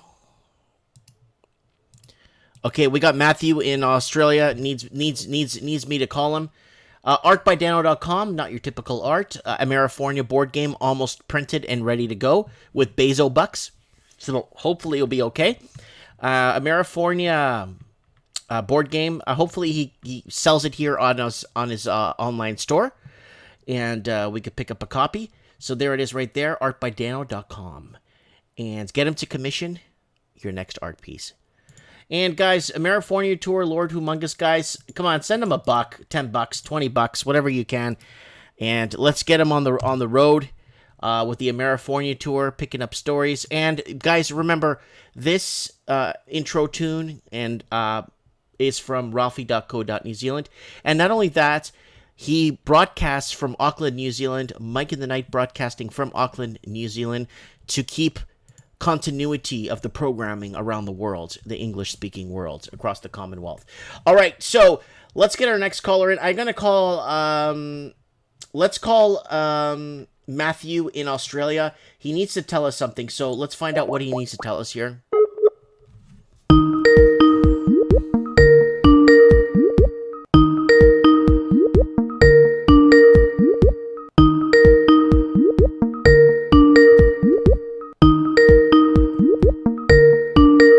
Okay, Matthew, pick up your phone. You told us to call you. Well, he's not picking up. Well, I tried calling. He is not picking up his Skype. All right. Let's find out what's going on in the humongous territory. We're going to call Colorado and find out what is happening. Lord. Hello? Wait, Can you hear me? Are you at a party?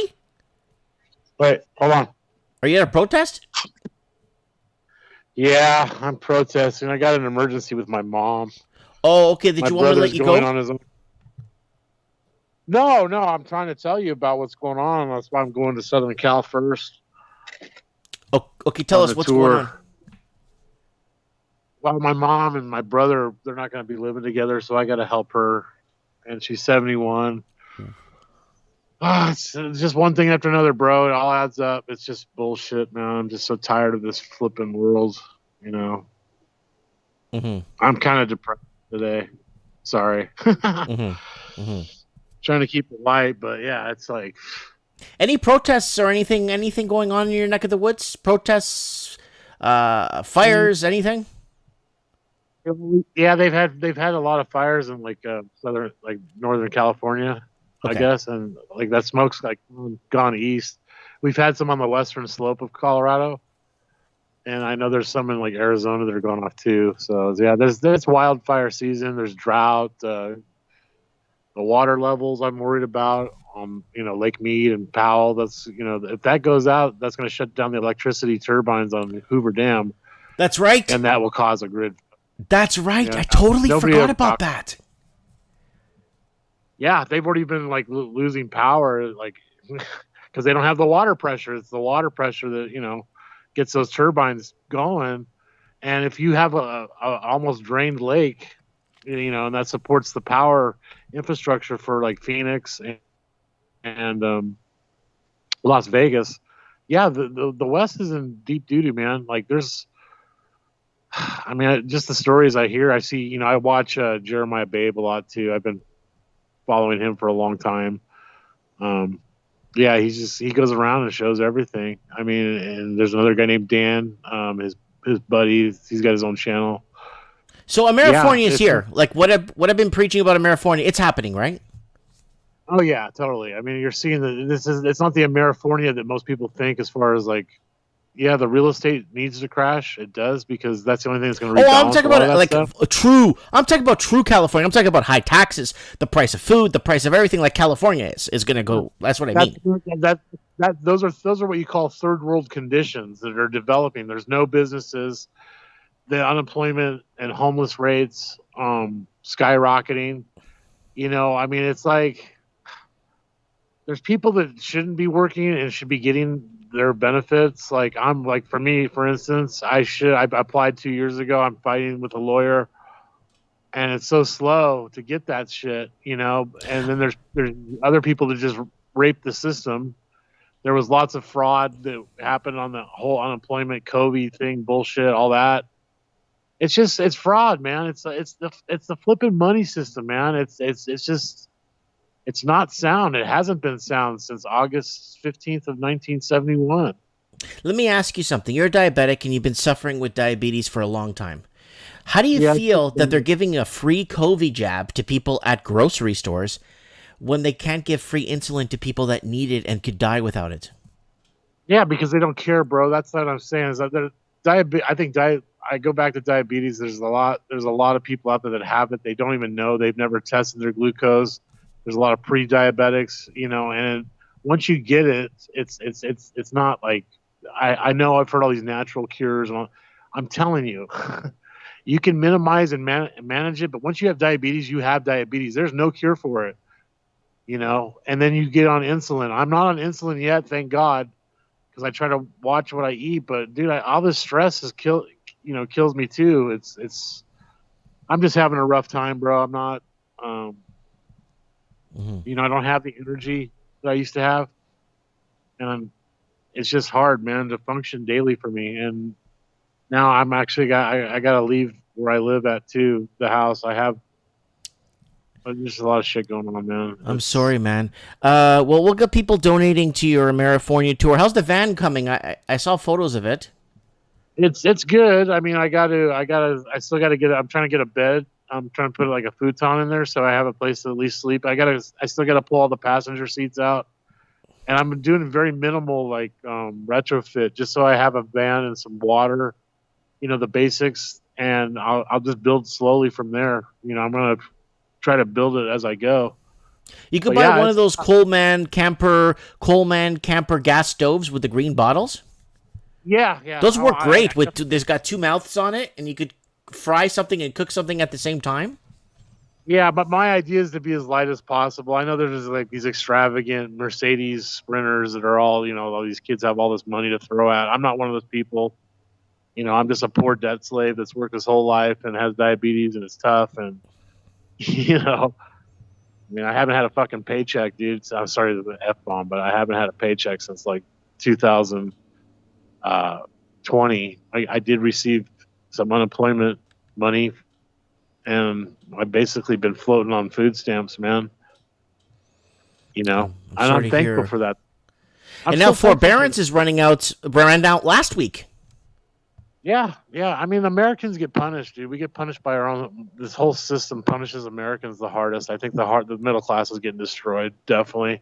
And you know what a lot of people are confused about? And this is something I made a video about. They actually think that when all these people default on their rents and mortgages and all that stuff, that it's going to create a housing correction. No way, Jose. There's not going to be like 2007, 2008 anymore.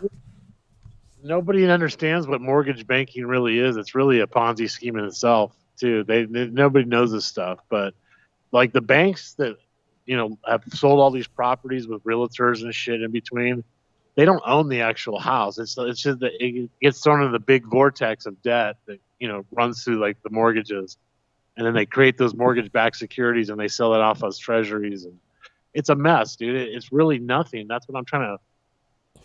It's hard to explain, man. Let me throw a mortgage term out there from the experience that I know of.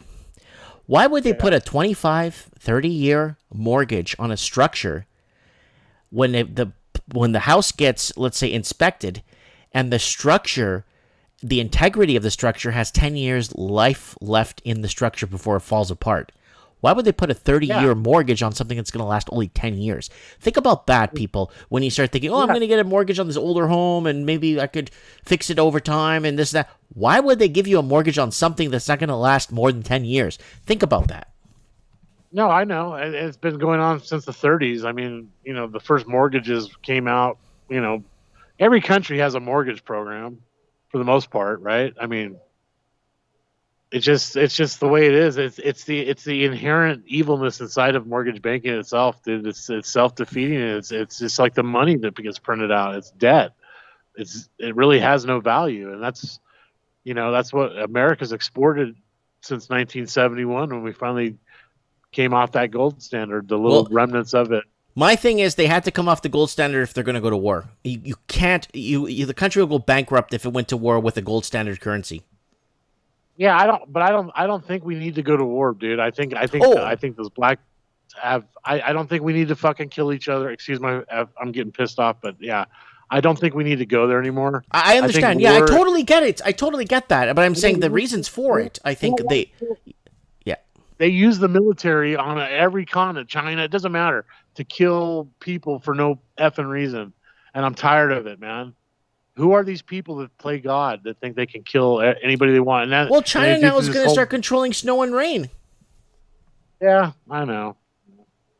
I think China could go to hell, but what do I know? Yeah, I mean, as bad as the American government is, I mean, they're still in the American hearts. It's still in our blood. Listen, Americans export inflation to the world. That's fine. It's just. But when China exports oppression, that pisses me off.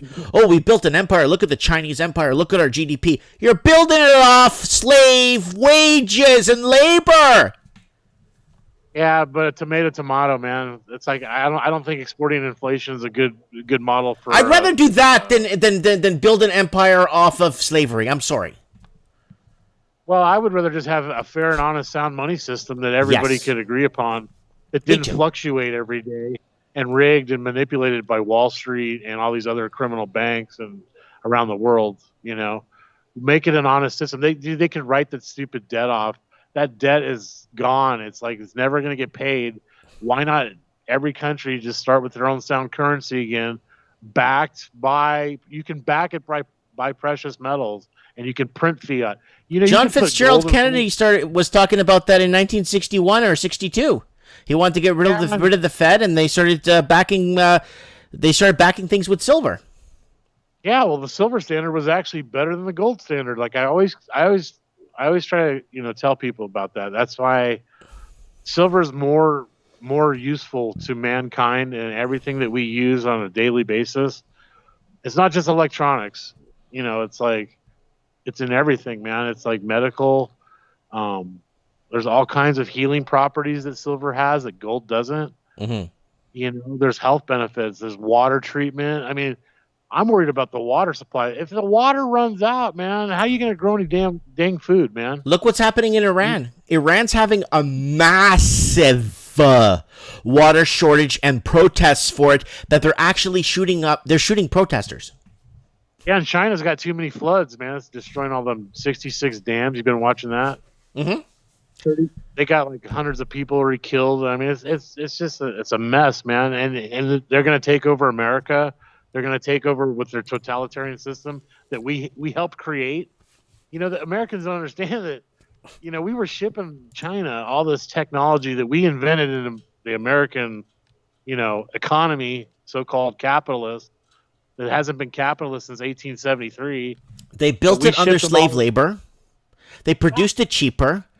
And now they dominate the world via selling junk. But Japan did the same thing in the 80s, man. Yeah, They were but like top dog. the Japanese are tied to perfection no matter what they do. I remember when they when they 82 or 83 they had the digital wristwatch, and it was everyone was going nuts for the digital Casio or Hitachi wristwatches, but it was built. You could have one of those from 1982 and it'll still be working today if it was made in Japan. But you could buy one right now that's made in China and it'll probably last you 3.5 hours or 3-kilometer walk. Exactly, but that's what I'm saying. Like, even my 2000, my Acura, man, it's been the best car. It's a Japanese made. It's cheap. I get cheap parts if something goes, and it runs like a Honda. Mm-hmm. That's basically what it is. Yeah, I mean, I think the Japanese made way better cars than anything China can try to produce. And I'm tired of this whole Tesla, like everything electric. It's not going to work, dude. People don't understand that we still have to use oil to run, We got David Xavier saying young Chinese already lying flat. We covered that on last week's show with Layla, lying flat. And I'm not talking about the Chinese people. I'm talking about the Chinese Communist Oppression Party. They export oppression. They create oppression. They demonize their people. They destroy. They destroy anything they touch. They just ruin everything. Look, they've been doing it for decades. Like we talk about, we saw the suicide nets on their factories. They work, they used to have them on the Nike factory. I mean, because they work these poor people to death, and they give them nothing but death. And that's what they're trying to do to the West now. They're trying to completely destroy our infrastructure through the economy, through the funny money printing.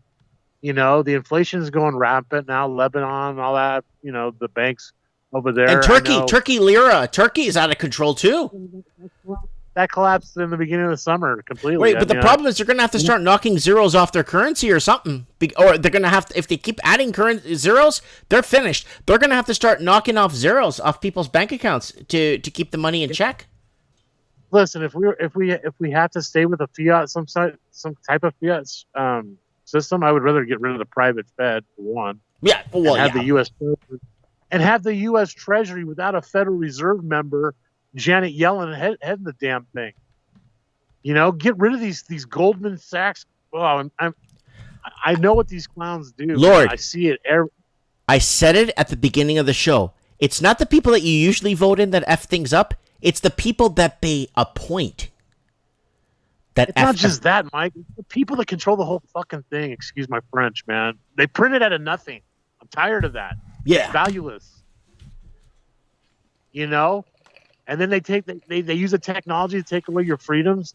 Mm-hmm. Does that sound right? I don't want to be a slave to them. Nobody wants to. And if that means I got to be poor, homeless, living, I'll do it, man. I'll still fight for freedom though, to my dying breath. Mm-hmm. I don't particularly want to be starved to death, especially in my medical condition now. It's been rough, man. It's not easy living, dude. You don't ever want to sleep in the rough, bro. I've been there. I've done that. I did it in the Army back in the day when I was 18. I survived that. It was fine. But the homeless thing, dude, it's not as easy to be homeless as people think. You're not connected like everybody else. You're not in the system anymore. You've been spit out of the corporate machine. Mm-hmm. You're just a piece of. That's how they look at Americans, bro. That work their whole lives. That's what we're facing right now. And then they try to send us fucking bills for everything. Excuse my French again. I'm just sorry, bro. I'm really dropping F-bombs, and I hate the way that humans treat each other completely across the board. Doesn't matter if you're Chinese or what. You know what I'm saying? Like, stop with the warring. Stop with just there are peaceful solutions, and I would rather have that. I would rather have this depression that we're going to be going through here in America happen again, if that means that every single one of my constitutional freedoms is protected and guaranteed, and that we have a government that actually supports we the people, not we the government. Because the government's a corporation, and that's really the crux of the freedom. They can at least pretend. They can at least pretend to support the people. I get it.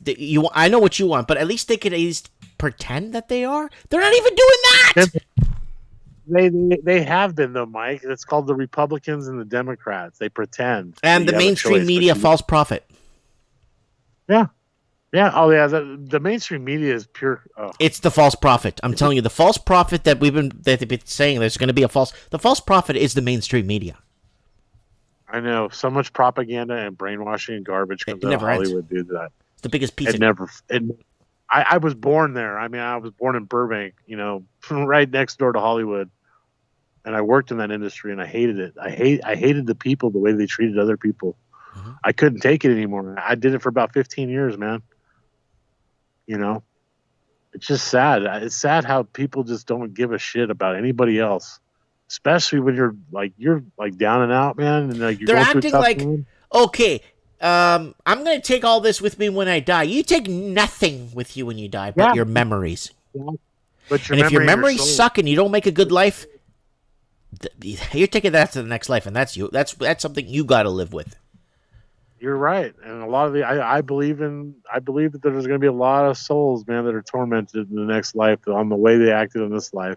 Whether you believe in Jesus and heaven and earth and hell and all that stuff. You're talking about. I just think that those that are evil and have evil intentions to do other people in for their benefit are the worst of the worst, man. These people are the worst, and these are the very elites. That say like Klaus Schwab, the WEF, the IMF, the International Mafia Fund, all these flipping banks, man. All they're doing is turning garbage. That's it. It means nothing. All right, Lord, I'm going to let you go. Go take care of what you got to do with your mom. Go take care of what you need. And I'm going to put the link back in there for your donations there on PayPal. I'm going to send you another donation tomorrow morning, okay, if that's okay. I mean, I would rather have like smaller ones, like $1 or something, for more people, Yeah, I know you'd like to have smaller ones. So if people could support Lord, he's going to go on his freedom tour. Let me open this up here. He's got his van ready to go, and let's help him out. He's been contributing to the channel for years now. Here it is, the PayPal. There it is right there. So if you guys can, there's a couple of anonymous donations there. I would really appreciate it if you guys could do that, please. It would mean a lot to us. I haven't had a bank account, Mikey, in 2 years now. Like seriously, like that's how I run. I run in cash, and I have PayPal, and I have like that Cash App card too.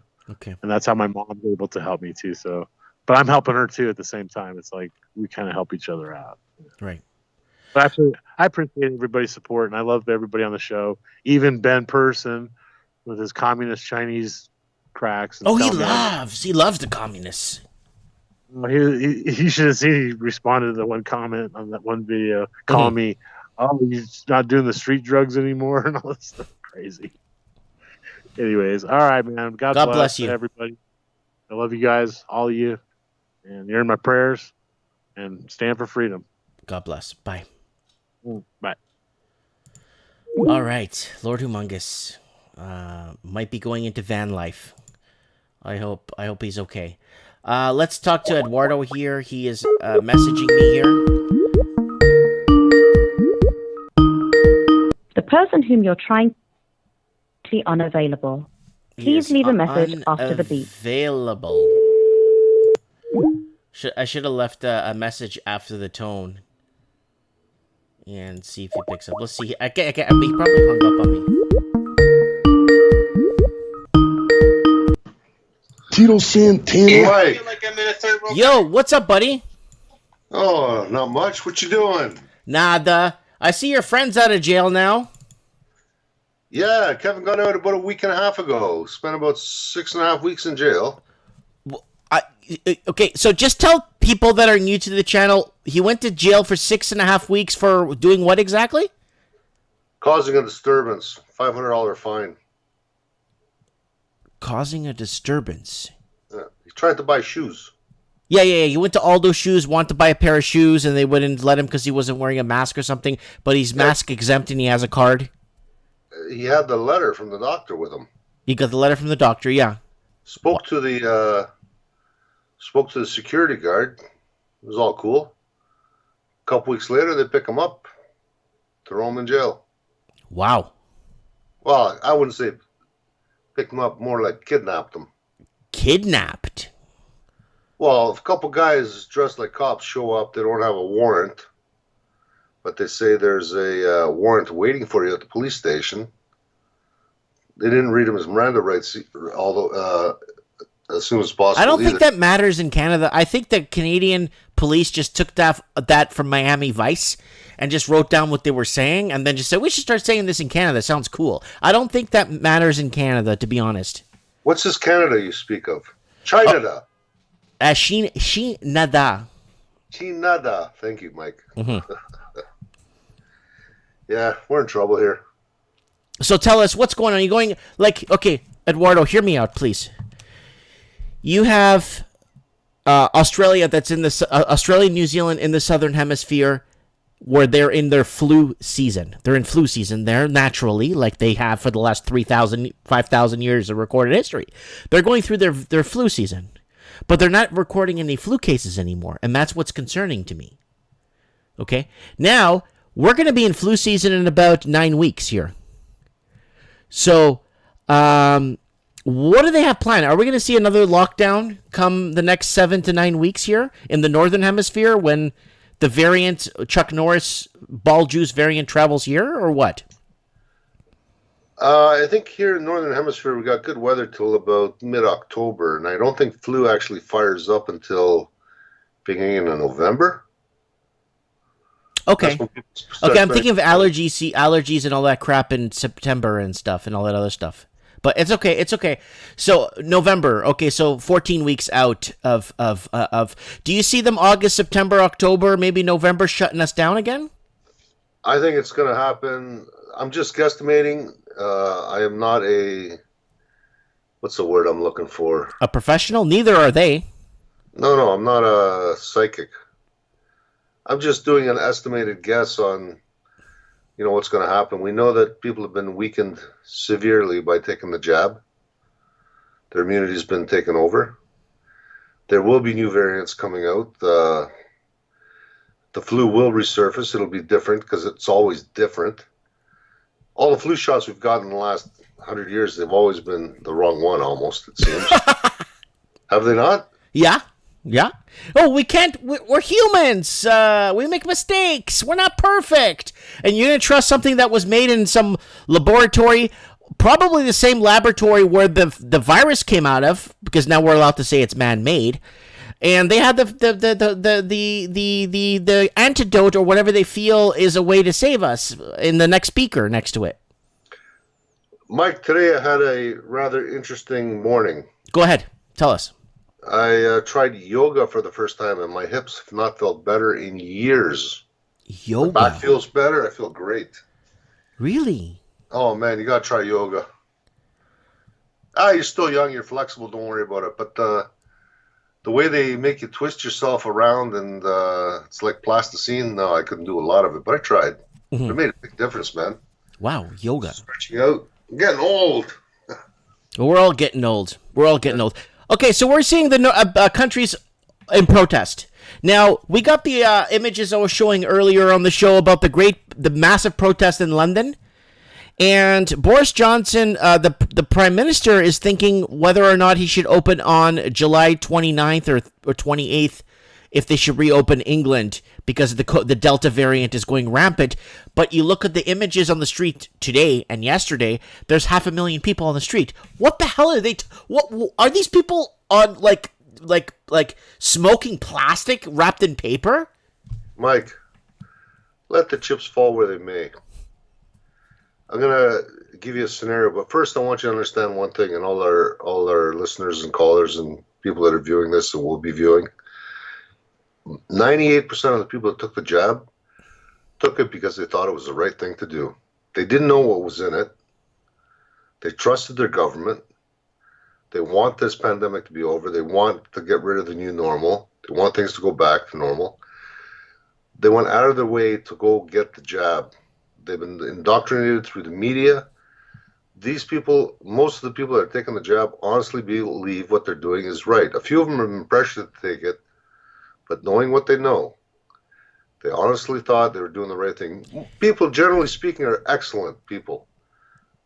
You know what hurts me is the people that took it because they have an old person at home and they don't want to get them sick and stuff. Or what hurts me the most is people being forced to take it to go to work. You know what hurts me even more? I was talking to a doctor.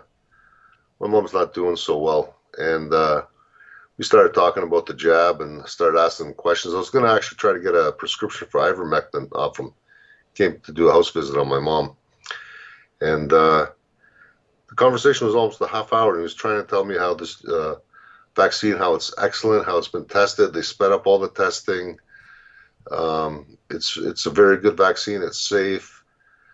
And I'm just thinking, did you read the ingredients on it? For what's in this vaccine? He says, yeah. He says, so you know what's in it? He says, yeah. And you're okay with this? He says, yeah, it's all safe. It's fine. I'm thinking, okay, I must be getting different information than you are, because I don't know about you guys, but SM-102 is nasty stuff. Well, it's public. It's public. It's out there for the public to see what's in it.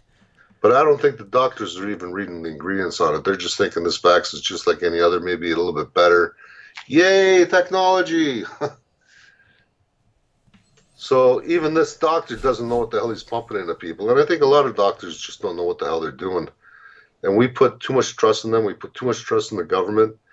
And the big awakening is all these problems we're having here on the planet, we the people are maybe 5% to blame. 95% of these problems are caused by the damn governments. Mm-hmm. That's what the Great Awakening is all about. But you got to lead people. You got to let them discover it for themselves, because you can't push it on people. But anyways, getting back to my first point, I still honestly believe most people, the vast, vast majority of people, are doing what they think is right, doing what they think is good. It's based on what they've been exposed to in the media. Now let the media burn in hell, which they will. What's going to happen in 2 years when, we've lost already maybe 20% of the population, and then there's more people finding out, shit, I was lied to. I did this because I thought it was the right thing. There's going to be a lot of those people. They're called official vaccine life. regretters or vaccine remorse, or... Well, they're rolling out a third shot in Quebec. What do you mean a shot in Quebec? Quebec's Third just shot open. in Quebec. And now America, you know what America's saying? Oh, if you want to come over, you can't mix vaccine, you can't do this. This one's not good. Johnson & Johnson, Mickey Mouse, this, Mickey Mouse, all that stuff. And then they're saying, oh, if you want to do this, if you want to go over to Australia, you need this one. We're only going to certify this from Canada. It's going to be a big shit show. Guys, listen, they're pushing the hell out of this. I've never seen anything marketed so heavily. 24/7 for, 14... This jab, they've been marketing it all year. They're putting so much money into this, so much energy. Why are they pushing this so fast, so hard? They know people are waking up to the truth. Eduardo, you know what pisses me off even more? Why isn't anyone doing anything about this? Like 100, like I said, 50, even up to 50 years ago, if somebody made a man-made virus and it was released on the people and it shut down every economy and all this BS, wouldn't we be at war with them? Right now, with the stroke of a pen, I declare, we're officially declared war against China. I'm the prime minister, we're declared war against China. And we're going to, with the stroke of a pen, all their mines, all this, all their lands, and everybody that's bought property under an assumption or corporate company will be investigated for money. Everything, one by one. We're at war now. We're going to just check off all these boxes. Goodbye. We don't have to go to war firing guns against China. We could just go and start shutting down their activity. Think about this, Mike. We're going to be losing, 60% of the population is projected in Canada by 2025? Mm-hmm. Our economy is going to be devastated. Our distribution is going to be devastated. Our manufacturing is going to be devastated. This is going to be a shit show. What a great way. China gets to walk in, take over the country. They've got a huge population. They got how many billions of people? We got, 38 million?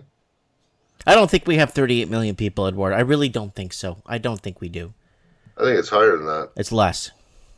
I think it's more. I don't think we have 38 million people in this country. I swear to you, I could drive with you from my house to Vancouver. We could stop in every little town, and you could kind of take a look around peripherally, and it's all farm on each side. You're 10, 15, 20 minutes out of Vancouver, you're in farm territory, dude. There's not that as many as... I don't believe it. I'm sorry. I just don't. Okay, anyways, what a great way to fight a war. They've weakened the population. They've taken out half of the population. They've broken down all the supply chains. You cannot do this with bombing, what they've done to us here, Mike. And it's still going to get worse. They're going to be able to just walk in. And we're disarming. Yeah. Yeah. So it's an ingenious way to fight a war. You know, China's going to win this hand over, like they're just going to walk in. It's going to be, no problem. And look, they're doing the same thing in the States. Now, the good news is Maricopa County, right on. 72,000 votes they found? We got 72,000 more votes than were sent out. You think there's a problem there? There is a big problem, but the problem is, we know that Joe Biden didn't win the election. The problem is, are they going to allow? Like again, I told this to the last caller. If Macron, France hates Macron, but if Macron runs tomorrow and there's a snap election and he runs, he will win by a landslide, even though nobody votes for him. That's how it's worked. I think there's so many people awake now. France has been going at it. It doesn't matter if no one votes for him. It doesn't matter. He'll still win. It's who votes. It's who counts the votes that wins. China's going to be. Who's the guy with the My Pillow guy? $5 million offer this week. If you can prove that all the data that they got is wrong, and China rigged the election. What does that mean? That means Biden's a foreign agent. But isn't that high treason? Oh, yeah, man. Short ropes, tall trees. Bring them on. Okay. Fair enough. No, it's awesome news. You know when that came out? Was it in the mainstream media? It can't be. It can't be. I had a guy with a college degree come in my store the other day. And he was talking about, he's like, Mike, I know you have a show and, you don't believe in science and you think you're a man of God and blah, blah, blah. And I'm like, okay. And he's like, and I said to him, I just randomly said this. I go, what about Hunter Biden's laptop? Oh, you believe in that? That was planted there by the Trump administration with all the photos on it, all photoshopped. I'm like, wow. And I asked him first thing I asked him, tell me you took the vaccine. He said, yep, I took my second a week ago. These people believe what they're doing is good. They believe the media. They trust the media. They trust their government. They're in for a rude awakening. And that's going to be one of those guys who will discover when he's on his deathbed, they lied to me, those son of a bitches. I'm going to go get him. And it's going to be... So how is your friend Kevin J. Johnson doing? Is he doing okay? He's out of jail. I saw him around with a nice suit talking to people, and I think he was at a church recently. Funny thing, when they went and they were trying to buy shoes, they actually had one of the guys in the team fitted for a new suit. Actually, two of the guys. And they're getting ready to run a mayoral election. They have to look more mayoral. So they were getting themselves outfitted to look more mayoral when they go for these meetings and stuff. And, he was polling number 1 3 months ago. Mm-hmm. So they had to say, oh, no, this guy, no. He's going to throw a wrench in the whole system. We cannot let this guy become the mayor of the 4th largest city in Canada. And now we got Danny DeSantis is going to be mayor in Toronto in about a year and a half, 2 years from now. Mm-hmm. He's ready. Isn't he Portuguese, DeSantis? He's Italian. DeSantis? Yeah, he's Italian. Okay. So he will be the next mayor, and he's ready. He spends about 6-7 hours a day just going out, meeting people on the street, talking to people, groups of 5-10 people. A 45-second pitch. People start talking to him, so it's usually 5-minute conversations. Hands out his cards. He's handed out 10,000 cards already in the last month. So he's working his butt off, and he's got the sponsorship. He's got the connections. He's going to be center right, and he's not going to be going conservative, liberal. No. He's there. Whatever policies we do, they got to benefit the vast majority of Torontonians. And that's it. Says, you guys want to play politics? Fine. I got a city to save. And the guy's he's a self-made man, not a rich man, but he's done okay. And he can fund his own, but you can't fund your own. You're not supposed to be able to fund your own election. But he's got the connections. He's going to be getting the money. He's well connected, and I like what the guy's doing. He stands for average people. So there will be some good politicians stepping forward soon. But the thing is, Eduardo, the point is that what I was trying to make earlier is, are they going to allow them to win even though they do win? That's the problem, Eduardo. Okay, I'll say it again. It's not who votes that counts. It's who counts the votes. Yeah. Are they going to allow them to win even though they, let's say, again, Macron will run tomorrow, Merkel will run tomorrow, Trudeau will run tomorrow, and they'll all win by a landslide. Not if the people that are scrutineers do their job. That's the problem. There's too much dependence on people who think they know. Like a lot of people on social media were destroying Trump ballots purposely. And that's why I go, I like preaching Trump around when I go out and stuff, because I know it pisses everybody off. That's why I do it. I don't know. I don't do it. Trump was good in many ways. He did a few. No. I'm not saying pro-Trump and I love Trump. No. I'm just saying I do it to piss off people. Because I know it pisses them off. Well, you can do whatever you want. But I'm saying most people are good. The vast majority of people are good people. They do what they want to do. Right. They think they're doing the right thing. And as much as I hate to say it, we got to have compassion for these people that have been lied to. The fact that we know better, we have a responsibility to say something and do something, but don't make other people wrong because they were lied to. They had the best intentions. Show compassion for these people. Tell them the truth. Be gentle with them. There's going to be a lot of people that are going to be pissed off that they were lied to about this jab. Don't make them wrong for that. They honestly believed they were doing the right thing. It breaks my heart, dude. And now they're saying, oh, this one doesn't work with this. You can't mix this. You can mix this. You should mix this. You shouldn't mix this. Man, have a martini. We got somebody in the comments saying, hard not to find non-biased these days. So many fakes. Somebody was saying something here. Oh, Eduardo, over by Yorkdale Mall area? Yeah. They said that there's a lot of military UN vehicles parked over in that, or where that military base used to be there. Are they there? I didn't see any by the military base. There were some at Weston Road and Steeles last Sunday. Someone took a picture of one lightly armored personnel carrier, and these are not for to be used in the theater of war. These are just lightly armored. The company that makes them, I was reading on their website, the vehicle that they're actually making is lightly armored. It can resist a full metal jacket. I think it's a 5.56 NATO round. So, that's nothing. I got a 30-06 that'll blow through that, no problem. But why are they UN marked? Only one was marked UN.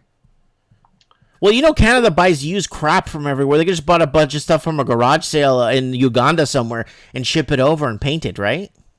We've been making our armored vehicles in Canada for quite a while. We've made limousines, we've made cars.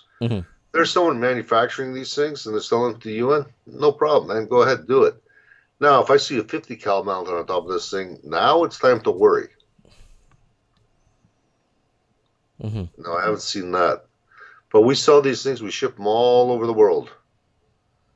And we had a light armored, it was medium armored personnel carrier being built in London for years and years. I forget what they called them. But the bottoms on those were like a V shape. So if you go over a explosive device, it blows it out. So it doesn't blow it up. It's kind of V-shaped. The bottom, these things don't even have this. They're flat on the bottom. You can also use these vehicles for transferring, carrying Bitcoin maybe, or fiat currency. Yeah. Well, if it's fiat currency, they don't need to be heavily armored. It's garbage anyways. Monopoly money. Basura. It's garbage. Hey, Eduardo, is there any chance we could get Kevin J. Johnson maybe on next week's show? I'll do what I can, Mike. Find out if he can come on the show. You know why? It's because There's a lot of people that do watch this on replay from Alberta. So that'll be nice to create a little bit of awareness, right? And maybe create a bit of awareness around the Commonwealth to see that there's people that are basically going to try their best to fix this, that there's hope. Well, there is hope. And here's the thing. Like, we get Kevin in, we got Danny DeSantis in. Okay, you got 2 mayors in 2 major cities. That's completely going to destroy the 2021 and 2030 policies. You got these mayors that meet once a year, and they have all these policies that come in and they get adopted. You get a guy like DeSantis and a guy like Kevin in there. They're going to read through this all this nonsense and say, hell no. Mm-hmm. We ain't doing this. And they can't have those voices. So what we need is we need people to step forward, honest people, to be actual scrutineers, do a hand count, and verify the election results. And if they use Dominion machines and they're wrong by even 1 vote. Yeah, I know what you're saying. Chick. All right, Eduardo. I just wanted to have you on. No one's going to save us, Mike. We got to save us. That's right. Well, yeah, no, a lot of people think the government's going to come and swoop in and save everybody. The government put us in this situation. Yeah. Why do you think they want to shut up Chris Sky so bad? Well, because he's a mouthpiece and they don't like that. They don't like someone talking. He's spreading truth. He says the government. He says he's never voted before. He says the government put us into this. It's the damn government policies that are doing this to us. It's the government that's freaking lying to us. It's our government that bought off the mainstream media so they can control the narrative. It's the government that tells the police to go arrest Kellyanne Wolf in the middle of the winter when she's up on a subwoofer, like it was Tiananmen Square or something like that. They're renaming Dundas Street, by the way, in Toronto. Yeah, what are they changing it to? I'm calling Dundas Square Tiananmen Square. I don't care what they say. Tiananmen Square. Look, you got 70 cops against 400 protesters. Are you kidding me? They're heavily armed, protection, goggles, all that shit. And you're doing this to a peaceful civilian protest that's never hurt anyone? Yeah, I know. Kidding me? When are people going to wake up? Yeah, Eduardo was on the show, people, many times before, where he was basically showing video footage of the protests he were at, and they stole your speaker, right? They grabbed part of the PA system, microphone stands, the generator, right off the sidewalk. And as soon as I caught wind of it, I went around the crowd, and I'm asking for a police officer, and there's like 60 or 70 of them in those uniforms. And I'm yelling, like literally yelling at him from the sidewalk. I need to report theft. It just happened right here in front of all these people that are dressed like policemen. I need a policeman. I need a police officer. I want to report a crime. And they're looking at me like I'm on drugs or something there. And then the sergeant finally looks over. I says, are you a police officer? He says, yes, I am. What are you, like, what's wrong with you? Like, are you dumb or something? I says, I need to report a crime. Someone dressed in a policeman's uniform stole the generator, speakers, PA equipment right from the sidewalk over there, not even 50 yards from here. That generator that's behind that fence right there. I want to report a crime. I knew they took it. They knew they took it. But boy, they didn't like being called out on someone dressed as a police officer that stole the stuff. Because now I'm implying that they're imitation cops, right? Yes, you are. So, anyways, they got pretty hot and bothered over that one. Sometimes you just got to be a little too obvious about what's really going on. Everyone's got a narrative. Real clean, simple. They stole the equipment right from a sidewalk, peaceful protest. It's there right now. This is being held. And then they say, well, prove it's yours. You got your name on it? Prove it's your... Wow. Yeah. Wow. I says, if I bring you 200 people that'll swear that it's mine, will you give it to me? No. Says, what do I got to do? Bring you an invoice where I bought it? I can go home and grab it. I'll be down in 2 hours.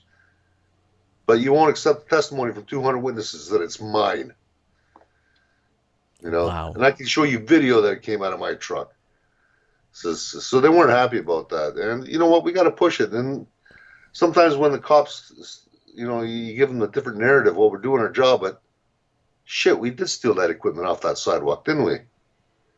They had no right to take it. Now, the next day, less than 24 hours later, they brought it to my truck, actually helped me load it back in. They're so nice, polite, 51 Division. You know, we're joking around and stuff. They're so nice and polite. But they shut down that protest middle of January. Oh, yeah. So, anyways, it is what it is. Guys, we got to have compassion. There's going to be a lot of death coming soon.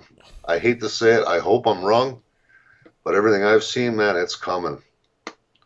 It really is coming. Everyone's got to get active.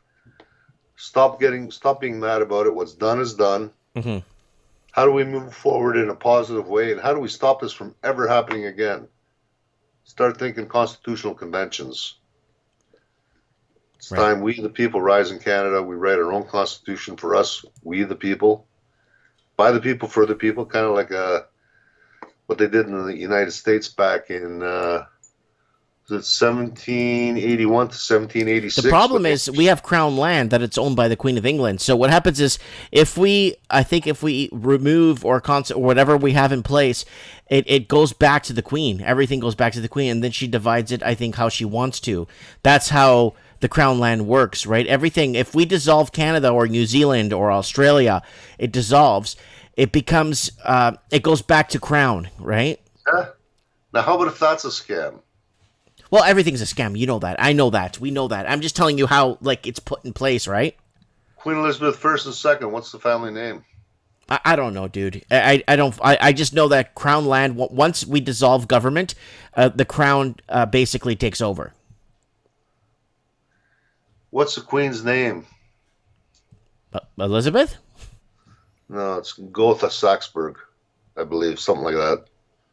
Oh, I don't know, man. I'm just telling you how that works because I had a... Prince Philip was trained in Germany as a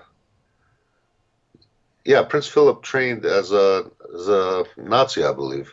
Hitler Youth or something, right? Something like that. Yeah. Something that was before, but he actually trained in Germany. These are not the real royalty. There was no successor to Queen Victoria after her death in 1899. Mm-hmm. So how does it back then they pulled the fast one on us. They pulled a scam. They scammed us. It's not a real queen. Well, that was before social media. Now social media is now, but even if we had the proof, it doesn't matter anymore. It's just nobody cares. You know what I'm saying? And that's the problem we're living in is nobody, you could have the proof of them doing something right in front, blatantly on camera, on CCT, and then people are like, whatever. When they wrote the American Constitution, it was less than 15% of the people were actually involved. I think the literacy rate in the States in the 1780s was less than 30%, wasn't it? Yeah, something like that. Well, they got it done. Why can't we get it done? We could almost all read now. Iceland, I question that, man. You haven't seen some of the kids that are coming out with university degrees. They don't even know what grammar is. Mm-hmm. But anyways, that's another story. Iceland did it. They did it in 6 months. Yeah, less. Iceland completely removed their banks, their everything, their governments and everything. And then it got so bad, it got so good for them that England said that anybody, the British Airways, people from Iceland cannot fly on British Airway planes because they're considered terrorists for dethroning their government and dethroning their banks and arresting everybody involved. Yeah, so the people get together, they find the parasites, throw a bunch of them in jail, make sure the rest of them don't get in the country, and life is good again. So you ever notice how you never hear any news out of Iceland at all? Yeah. Tiny little country. They got it done.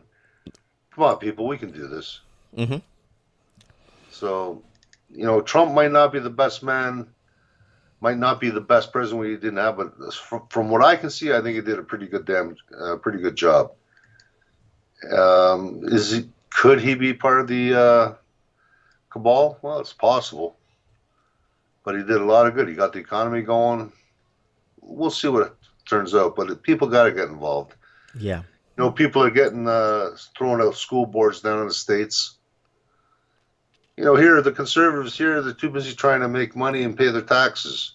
Mm-hmm. Raise their kids, drink a case of beer on the weekend or something, go to the cottage. A lot of people don't have time, but things are getting so bad. People got to realize it's not No one's going to save you but you. We got to get involved. Everybody pitches in a little bit, we can get this done. You know, if you don't know what to do today, that's fine. You'll figure it out. But think about writing our own constitution here in Canada. All right. Not a constitutional act, our own constitution. Right. Law of the land. By the people, for the people, yeah. Yes. All right, Eduardo, I'm going to let you go, buddy. You've been talking for a good while here. 31 minutes, holy crap. It's been good keeping us updated. Keep us updated. Let us know when the footage comes in, if you don't mind, when you get more footage of a lot of the protests that are happening. Woo! I appreciate it. Where is there not protests right now, Mike? Where? Look, 2019 was the year of the protest. 2020 was the year of the virus. And now it looks like it's reverting back to 2019 protests. Man, there's protests everywhere. They even changed the weather in Germany and Luxembourg to make sure the Germans couldn't protest. You heard about the floods there, eh? Yeah, and that's why they're flooding. Well, there could be a very unusual floods. Worst floods in 60 years. They even got floods down in India. Yeah. India is pretty bad, yeah. There's floods in deserts. It's biblical, buddy. I'm telling you, Eduardo, it's biblical. They're getting desperate, guys. We got to organize. We got to be smart about this. If you're still lying on the couch going, I don't know what to do. I don't know if this will make a difference. Try to fall asleep with a mosquito in the room. Yeah, or a fly. Yeah, just one. Every person can make a difference. There's a hell of a lot more of us than there is of them. Woo! All right, Eduardo, your phone's ringing. We'll let you go. God bless you. Okay. Bye. Actually, it's KJJ. I'll mute me right now, and I'll tell you if you can get on. Okay. Okay. Bye. Bye. That is Eduardo. He's Kevin J. Johnson is giving a call right now, who's running for elect in mayoral elect there. And we got... let's see if we can get back to Matthew. I think he tried calling me back from Australia, to find out what the heck is going on there with the lockdown number 46. Mike. What's up, brother? Yeah, all good to go. All right, tell us what's going on there. Tell me, man, what's going on? What Australia seems like it's right out of the twilight zone. Yeah, Sydney and Melbourne had protests yesterday. Right. The news admitted there was 3,000 protesters at Sydney one. 3,000? Wasn't it more like 13,000? I heard 3, but I could be wrong. Okay, continue. Now, there was a guy standing on the sidelines, and they had the horses going. Mm-hmm. And the officer turned the horse around and was kind of heading towards this guy. And he's pushed the horse, don't come near me. And then the horse's head was near him, and he's pushed it away with his hand. Mm-hmm. Now, the media are making it out like he's just intentionally hit it straight up. Yeah, he's trying to not get hurt by... we got King Cash YouTube in the house. What's up, buddy? Guys, don't forget, I plugged a lot of your stuff there earlier in the comments there earlier through the show. King Cash YouTube in the house. We had Heisa Says earlier in the show. We have a lot of other YouTube channels reining in or checking into the live stream. I appreciate that, and I appreciate people for sharing it. Okay, continue. So, guys being accused of horse abuse? Yeah, they're going on Facebook or something and saying, can someone identify this guy? We want him. We want him in the police custody or something. Mm-hmm. So they're going after anyone maybe that they can sort of demonize them. And other people they're trying to identify from the protests as well. So it doesn't help in a way having no mask on because they can identify you. Okay, here it is. So here it is. So they found him. They found the guy. Anti-lockdown protest. Here it is, guys. Anti-lockdown protest. 2 men charged with allegedly striking police horse in Sydney. So you're saying that basically what happened was the horse was coming onto the guy, so he kind of pushed it out of the way so he wouldn't die, right? Yeah, I've seen the footage, and he hardly touch the horse. It was just like a, don't come near me sort of thing. Mm-hmm. So here it is. He's touching the horse's nose, and he's saying, I guess what happened, the horse hit him, and he goes. So they're going to obviously put a picture that's not going to show what's really happening. Charged with joining or continuing in an unlawful assembly, committing the act of cruelty upon an animal, and not complying with notice of direction. And then the article from the Sydney Morning Herald, it broke my heart. Berjikalkan censors anti-lockdown protests with 57 charged overnight. Wow. It's just going to hell in a handbasket. Do you think it's going to be a soft takeover from China? Anything's possible. They already own so much of this country. They own a good portion of your water, your mines, your everything. Yeah, they're just buying like crazy. But it's happening in other countries too. Canada is seeing this, and a lot of it is people. A lot of the money is leaving the Chinese shores, and they need to park it somewhere. So they're buying whatever they can to get their hands on. Yeah, but if they really wanted to stop it, they would. They'd go to the people and go, "What are you doing with your money? Where's it going?" Mm-hmm. So it's almost like they're promoting it anyway. Yeah, they are, because your bank there was Westpac was caught with 24 million or 26 million infringements of money laundering breaches in 1 year. Yeah, they wouldn't be the only bank though. No, I'm just saying that one was reported on the news. So a couple like Canada's looking at 100 million breaches in money laundering in 1 year too. 100 million. Yeah, but they want to blame the people to cover their tracks. Yeah. It's my fault that money was laundered here. Yeah, that's correct. My dad worked to build this infrastructure in this country, so it's his fault for building the roads. Yeah. It's just crazy what they're willing to do to the people that give them taxes and everything. Yeah. Okay, what else you got for us? This is an interesting one. What else do you got for us? There's been the John McAfee stuff that's now getting leaked. Oh, John McAfee. What do you know? There was a countdown on, I think it was BritishBonglog.com or something. Mm-hmm. That site's been taken down because, it's dangerous to be looking at this stuff. Well, it's dangerous to know anything about anything, right? It's dangerous to know what's inside of an injection they're going to put in your arm that you have no idea about, but you got to take it. And now countries are telling you, no, you can't mix this, you can't do that, you can't add this, you can't have this variant with this, and you can't have this jab. And now they're rolling out a third vaccine. Yeah, so that could be a yearly one, I see. Are they talking about in Australia? Because in Canada they already are. I think I've seen things said. It's not finalized, but yeah, it's definitely been talked about. Damn. My mum just got her second shot. I don't know which one it was. I don't really take care of the companies because they're all bogus. But she got her second one. The first one she didn't get a real reaction to because she took Nurofen or pain relievers before, during, and after. That's probably the best thing that anyone can do, getting this. Mm-hmm. And then a second one, it hit her, but it only lasted the next day after it, so she's come good now. But she works in a retirement home, so they were making it compulsory for them anyway, so she really had no choice. Wow. But up until I now, hate when people have no choice because of their job and because you need a job to feed yourself. Sure do. And I'm and her boyfriend are planning to go around Australia in a camper van.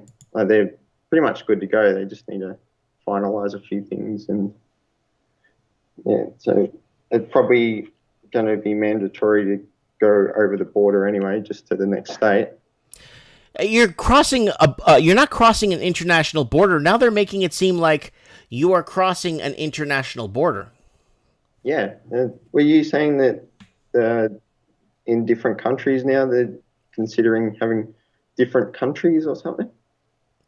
No. What they're talking about is the like if you have the first shot by this company and you have a second shot by this company and you mixed or you did something, you can't cross into my country because you need to get this vax. You know what I'm saying? They're trying to create mass confusion towards that. If you want to go to a Billy Idol concert, if you have this one, you can't go. You know what I'm saying? Yeah, perfect solution. Just get them all. That's what they're going to tell you. Just get them all, and then this way you have them all on a card, and you're ready to travel. And then with your new passport. I couldn't stop laughing when that guy got his trip canceled to, was it Barbados or Jamaica? Because he took the wrong second dose with the first one, and it's not acceptable. I couldn't stop laughing my butt off. I mean, I feel bad for the guy, but I couldn't stop laughing. And he's like, yeah, I get to travel now. Yeah, on Facebook, I'm good. Yeah, I can travel. And then, sorry, sir, you can't go to Jamaica now because that second vax doesn't work. Now, was it you a while ago saying that they're going to do anything they can to stop flights? Well, they're not going to stop flights. They're going to stop people. They want to stop people from moving around, period. Yeah, I think it was the Dollar Vigilante. You said they're going to eventually only use rail. So with Buffett buying the rail stocks years ago, I think he knows the plan. But imagine that. People can't go anywhere else but only via rail and walking. That's disgusting. The carbon neutral 2050, is it? Mm-hmm. Yeah, Boston, sort of Massachusetts. wouldn't be surprised if that happens. Okay, so tell me, what else you got going on there? People have actually been putting UV light on their vaccinated arms, and their veins in the arm are lighting up.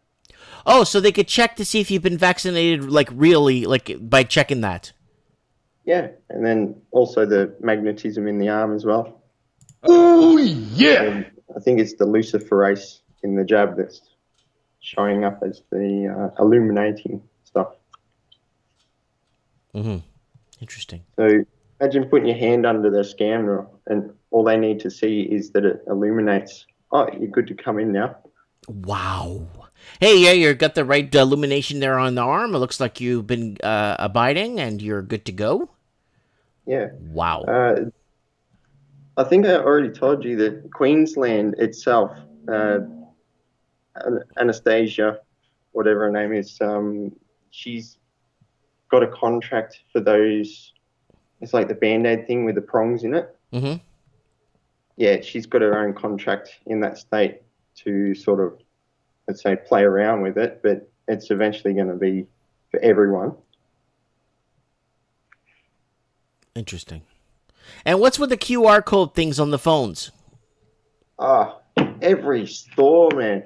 Like, there's one to get into the shopping centre, and then there's one for every store. So there's a QR code on your phone, and if you want to go in the shopping centre, you got to present that.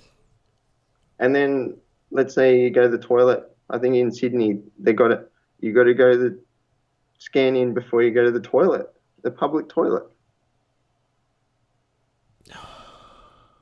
And then I've seen something on the fuel pump, like at the fuel station. And then someone's pointed out, you shouldn't have your phone on you at the gas pump, which is well, everybody is a scientist, and my mechanic is a scientist, a virologist, and a climate expert. Yeah, it's crazy. They're just putting QR codes everywhere. And yeah. Now there's... Good night, Tig. Tig Nim is going, good night, have a good night. She's going to church in the morning. Thank you, Tig, for coming on. Oh, luckily they can go to church then, because, isn't it against the law to go to church at the moment? I think the church is open here, too. Everything's open here for now. Because, remember, we're not in flu season right now. So you guys are in flu season because you guys are in the middle of winter right now. It's funny. I haven't had the flu this year. Oh, and last year. I had a mild flu. But, no, I'm saying the massive people haven't gotten the flu in a long... And then what they're going to do is they're going to hold back on the flu and hold back on the spreading, hold back on the variants. And then, because we do have a flu every year and it mutates around the globe. And then if you hold it back long enough, it's going to come strong. And they're going to blame that on Chuck Norris, ball variant, ball juice. The old Chuck Norris. Yeah. Now, there's been islanders coming in to pick our fruit for us. So we haven't exporters coming in, and they're doing the work that we should be doing. Send out job seeker or job keeper people. Send them out. Yeah, that makes perfect sense. Action. Your minimum wage there is over $20 an hour. That's not that bad. It's actually good, but then our expenses are matching that, so it's almost like a win situation. All right, Matthew. I'm going to let you go, buddy. Sure, it was good coming on. One last thing, actually. Go ahead. I've seen one article that says COVID is now detected through flatulence. Yeah, that was old. They were talking about that a while back. So they're going to probably keep touching on that to introduce anal swabs. I love anal swabs. I'm just joking. I'm being sarcastic. You're talking about all men. It's getting weird out there. It is. All right, Matthew. Thanks so much for dropping some truth here on the channel. We'll talk soon. God bless you. I love coming on, Mike. Thanks. Thank you, bro. Bye. All right, bye. All right, that's out of Queensland, Australia. We are getting... so we got confirmation, guys, that Kevin J. Johnson is going to come on next Saturday's Mike of the Night. He's going to jump on the show sometime to talk to us and find out what's going on with his run for mayor of Calgary. And who else we got here? All right, what else is going on? So we got, wow, we got, the show's wrapping up. Wow, we got 35 minutes left in the show, guys. The show goes by so quick. It's like we sit here and we talk, and then we just like we're talking. So what do we cover tonight? Well, guys, don't forget to join us. Wow, this is moving fast. Don't forget to join our Discord. So if someone wants to throw a Discord up there, the link to the Discord, if Blunt's still watching. Guys, don't forget to, we went over this, so federal budget won't be balanced until 2070 in Canada, and then I heard 2080, 2090 in Australia. And we got major alert here from King Cash YouTube. You better watch this food shortage warning. It's under our community tab on the main channel, guys. You want to see this from King Cash YouTube. Major alert there.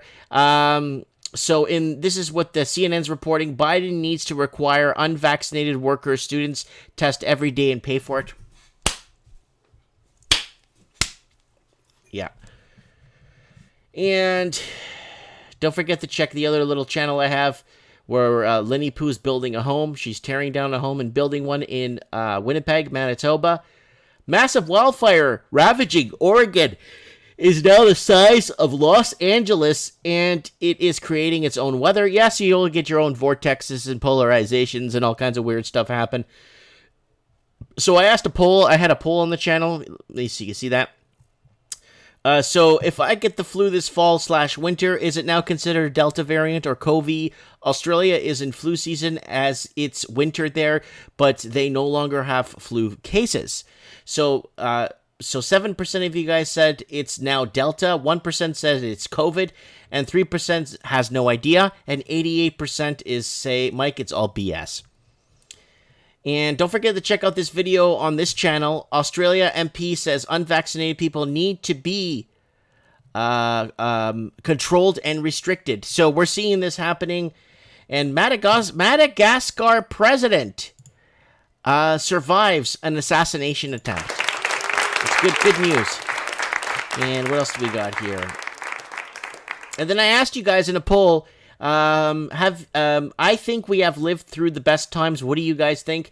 73% of us voted that we have lived through the best times, and no way, still better times ahead. 20%, and 7% said I'm too young to have good old days.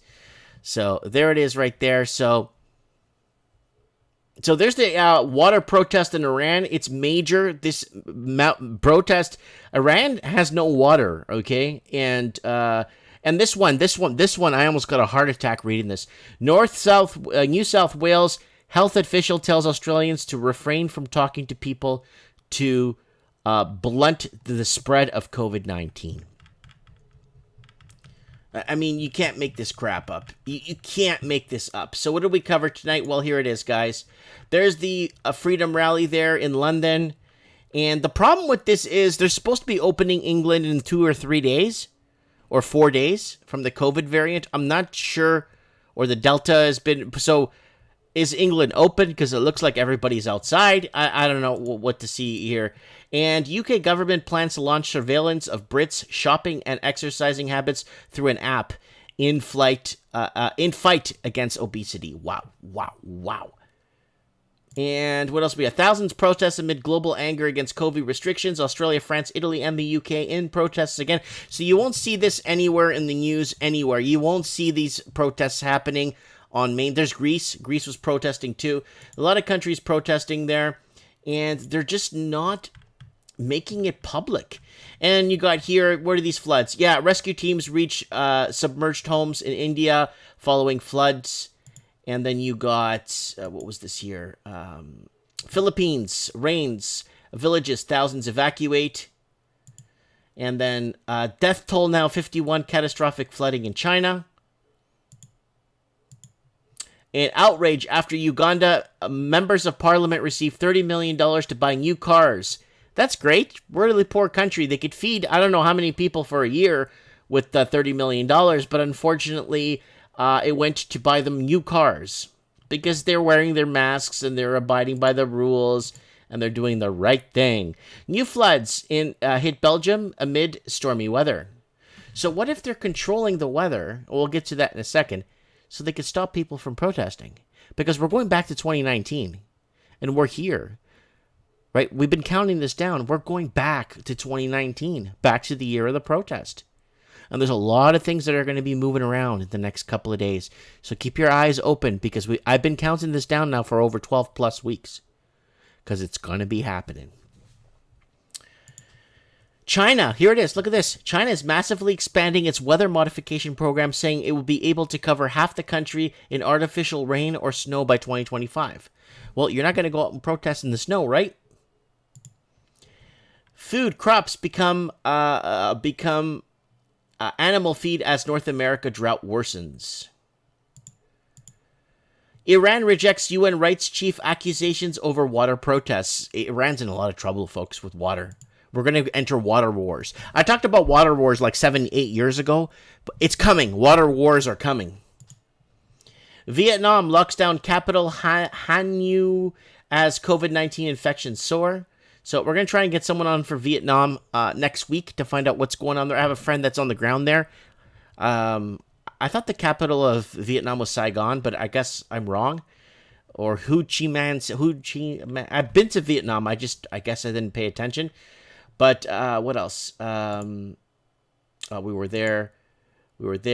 And electrical engineer gets 5 years in prison for selling missile technology to China. And Toronto Pearson Airport begins separating arrivals based on vaccination status. This is beautiful. I can't believe it. You can't make this stuff up, folks. No more lockdown. Thousands of Australians rally for freedom in Sydney and Melbourne. And then the news says 13 people outside today protesting. And this is the roughest I've felt. Controversial UK mouthpiece Piers Morgan reveals he caught COVID during Wembley Euro 2020 chaos. So, but he's got both UK presenter Piers Morgan, who is one of the most vocal critics of Prime Minister Boris Johnson's COVID measures, says he caught the virus during the chaos at Wembley during the 2020 final between Italy and England. Oh, that was the finals. I didn't even pay attention. Morgan, who says he received 2 jabs. Wait a minute. I think we found the reason why he's not feeling well. I'm not a doctor, and I can't read. But I may be right. He took the 2 jabs and he's not feeling well.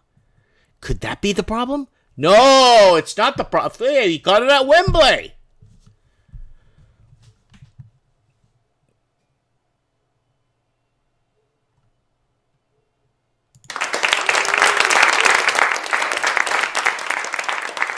All right, let's find. I promised Mitch Madden, if he's available, I hope he's not sleeping, to come on today. We ran out of time in the last show, but let's see if Mitch picks up his Skype.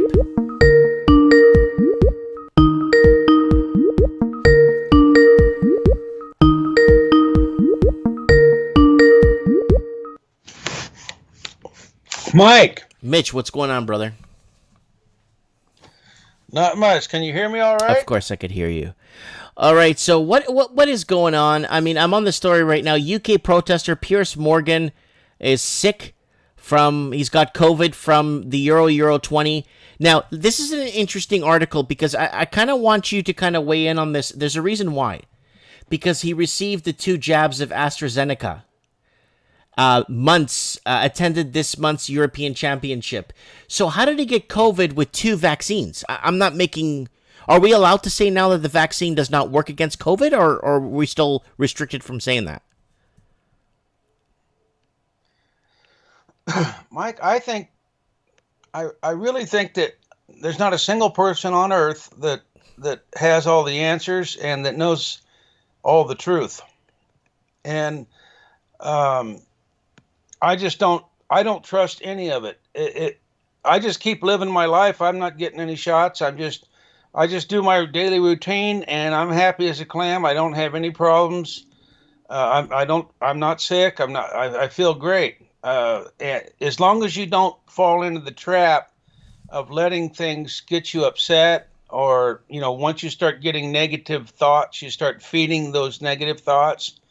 I was friends with a guy who spent over 15 years in prison, and he just passed away last year. He was 80. He was quite a bit older than me, but he spent the entire 1960s in prison, and he went in at 58, and he ended up getting out and then back in. And anyway, but he had a really high IQ, and all those years in prison, he had access to the library. He studied psychology. And he used to say things to me, little things that he learned over the years, and it really helped me adjust my thinking to all situations. And one of those is negativity. Mm-hmm. He used to say, as soon as you recognize a negative thought, don't feed it. Don't feed it. So I stopped my negative thoughts right away, in general, because of that. And he used to also say, and this is my favorite saying of all, and that is, it's not our experiences in life that make us who we are. It's what we tell ourselves about those experiences that make us who we are. And that's one of my favorite sayings. But I'm waiting, Mike, for, when you're taxiing out onto the runway on an airplane, and the pre-flight orientation by the stewardess is taking place, right? And she says, in the event of an emergency landing, this, that, and the other will happen. Well, that's a lie. We've been lied to forever about a lot of different things. What she should say is, in case of an emergency landing, you should bend over, put your head between your legs, and kiss your ass goodbye. Mm-hmm. That we get all these little lies all the time, like, the chances of surviving an emergency landing in a big super jet, when those things stop, when they can't propel themselves at a decent rate of speed, they just drop like a rock. They don't glide. People think that they're going to glide and you're going to slide in somewhere. No, you just drop like a rock and break into a million pieces when you hit the ground. That's what usually happens. Mm-hmm. Or the water. But anyway, this has been a really interesting. We missed Raven and we missed Supreme on tonight, but this has really been an interesting show tonight, Mike. And they're all really good. I mean, there's so many great callers, and the comment section is always on fire, and just an endless amount of topics, and I really enjoy it. I still haven't figured out how to use the Discord. I think I made one comment on there. Mm-hmm. The Discord is a little bit of a problem for me. But Watch a YouTube video on how to use back, basics on Discord, and maybe a 3-minute, 4-minute YouTube video will show you how to use it. Oh, I never thought of that. Why not Google it? I'm putting together another box to send to the Philippines. I was going to wait. The cutoff for getting the box shipped from this location for Christmas is September 15th, but there's an earlier shipment that I got to get it in by the first week of August, and I'm getting another box together, and I got a bunch of a little bit older children's books for I call her my adopted daughter. She calls me Papa, you know. But I've been like her dad since she was 5 months old, and she's 8 now, almost 8.5. But anyway, I'm putting together another nice box to send to the Philippines, and I just love doing that. Does your wife do that? Send boxes over there? Tons. We sent tons of stuff, like stuff we don't use anymore that's good and stuff, you know, or upgrading certain things and tablets and phones and blah blah blah, you know. But yeah. So are you sending via LBC? I don't know, man. I really don't know. Oh, you don't know? Okay. I don't know. No, I don't know. Okay. Well, anyway, it's amazing what the things that you can pick up secondhand here, or people will just give you for almost nothing. That has a really high value there.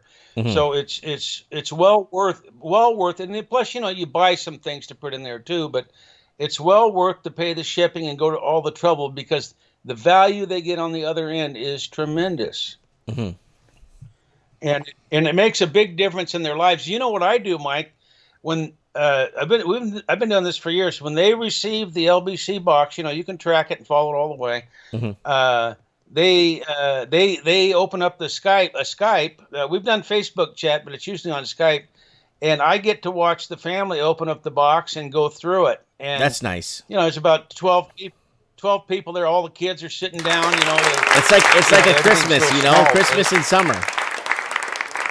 Oh God, they get so excited. You think it was like last Thanksgiving or Christmas they received the box before the last box, and I was down at my brother and sister-in-law's just south of here having supper, and we we're like 15 hours in advance over there, and the timing was perfect, 3-4 in the afternoon, and it was like 8 or 9 there in the morning, and anyway, we got to watch them, and my brother and sister-in-law said, "My God, look how happy everybody is. You know, these people are poor, and they're so happy. And we in the West, we get it's all I hear is bitching and anger and pissed off, and we've got more than almost. You know, Mike, you spent a lot of time down in Mexico.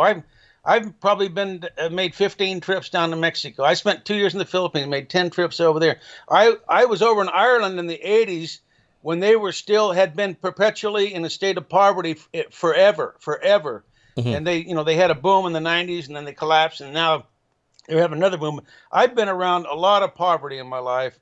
And Americans, I don't know, it's probably similar in Canada, but America, there's so much anger here, even before COVID. Everyone was pissed off at each other. Everyone was in debt. Everybody hates each other. Everybody's envious. And then once the whole COVID thing kicked off, call on your neighbor. They were getting 16,000 calls an hour.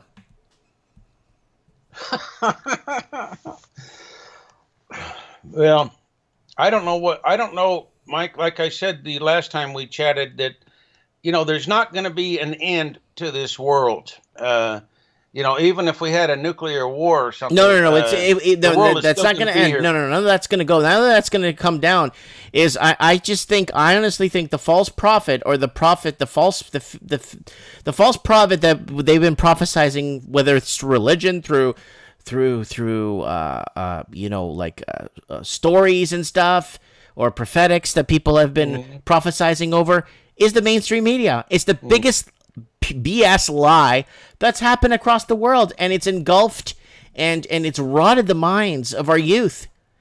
It's disgusting, So I just want to talk about this. This is kind of important because how is this guy getting COVID when he's got 2 vaccines?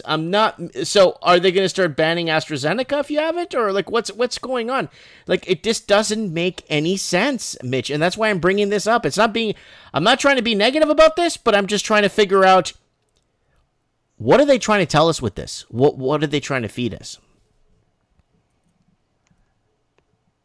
I don't know, Mike, but I am suspicious about what they're calling this Delta strain.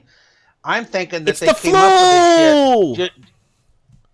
I think that they came up with this because they need a little more time before they're going to pull the rug out. Yeah, it could be a time-sensitive issue. There's going to be something major that's going to happen, and it's getting real close. Everybody can feel it. Everybody who's paying attention can feel it. And I think that this Delta thing came up because they need to have more control for a little bit longer before they go to the next phase. Could the next phase be door to door? I don't know I don't know, and I don't think anybody really knows exactly what's going on. Because, when you look at all the power structures, you look at big pharma, you look at the intelligence agencies, you look at the military-industrial complex, you look at the bankers, the stock market, you look at all the elite, all the rich people, you look at the Catholic Church, you look at the royal family, all of these big power structures. I just have a hard time believing that they're all working on the same page. I haven't found a family yet where everybody can agree. Not to mention all these wealthy people, and many of them are narcissistic and arrogant and self-centered, and they have a mind of their own. And I just can't believe that every power structure in the world is all playing ball with each other. I just can't. I find that too unbelievable to believe. You've got mail. That this whole thing is being a top-down thing, and everybody's all coordinating it. And I do think that there are power structures that are running the game on us, and I think it comes from the World Bank, the IMF, the BIS, and all these different. They're all tied with the intelligence. The U.S. has, I think, 17 different intelligence that we know about. Intelligence agencies, 17. FBI, CIA, NSA, but there's lots more. The DEA. The DEA, I understand, is controlled by the CIA. And I've mentioned this before. They use the Drug Enforcement Agency to control and take out any competition that they have. Running money and drugs and guns and weapons. But yeah, the whole world is corrupt. We're being run by a big giant mafia. But yet I happen to believe that there are some good guys and there are people with conflicting interests and, desires. You have a holding one, John? There's a big struggle going on in the world right now. Are you hearing that interference, bitch? Huh? Or have a holding one at this Are you time. hearing that? I'm hearing some radio interference of some sorts. Nothing going on here. I've got everything shut down except the laptop. No, it's not you interfering. It sounds like something's I'm hearing something weird. There it is. Did you hear that? No. Guys, tell me on the comments there if you heard that. I don't know what that is. It's coming through it's not coming from anything I have open at all. This is not. Yeah, Blunt News could hear it too. Well, maybe we're speaking the truth, and that's got them nervous. Got the algorithms panicking.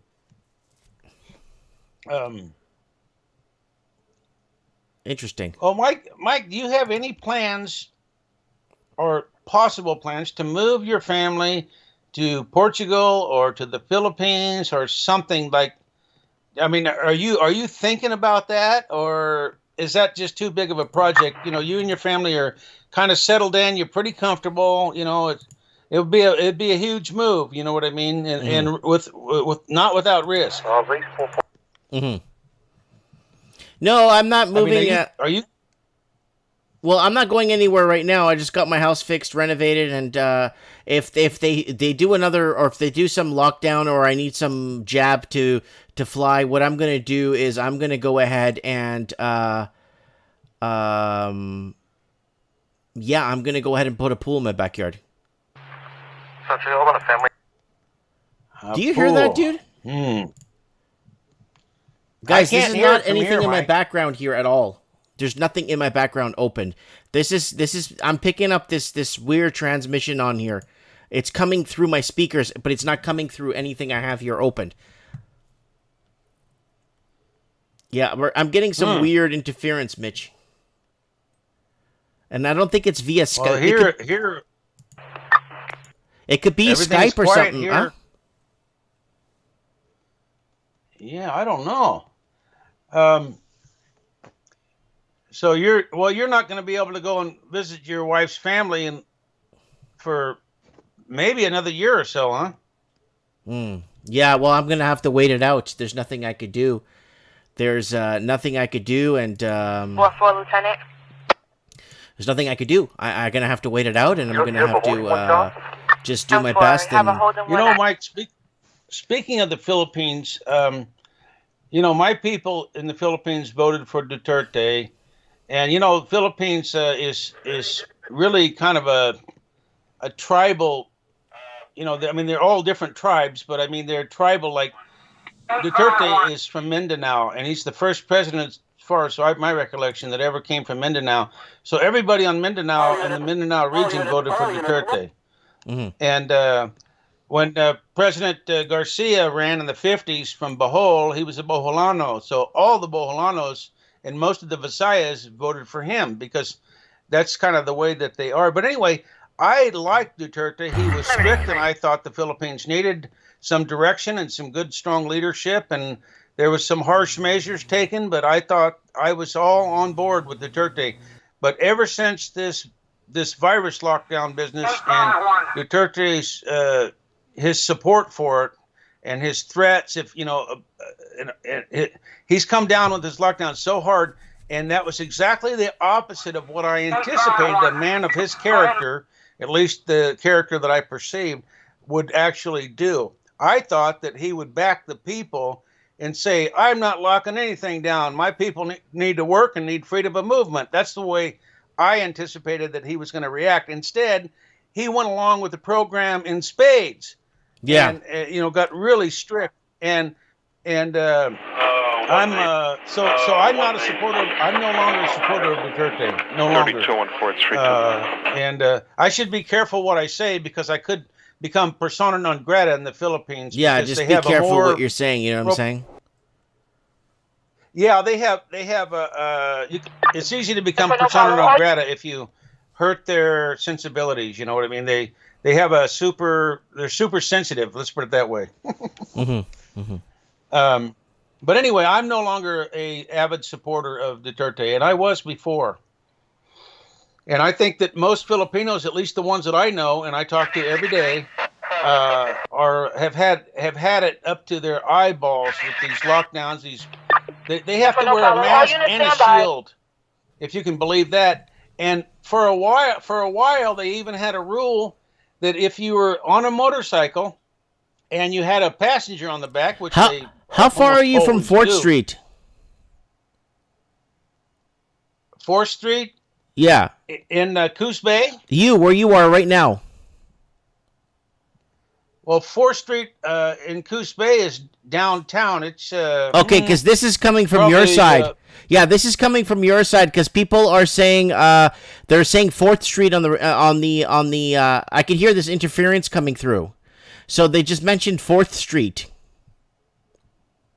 Well, 4th Street in Coos Bay is probably a mile and a half. It's downtown, and I'm up on the hill towards the ocean. Oh, okay. There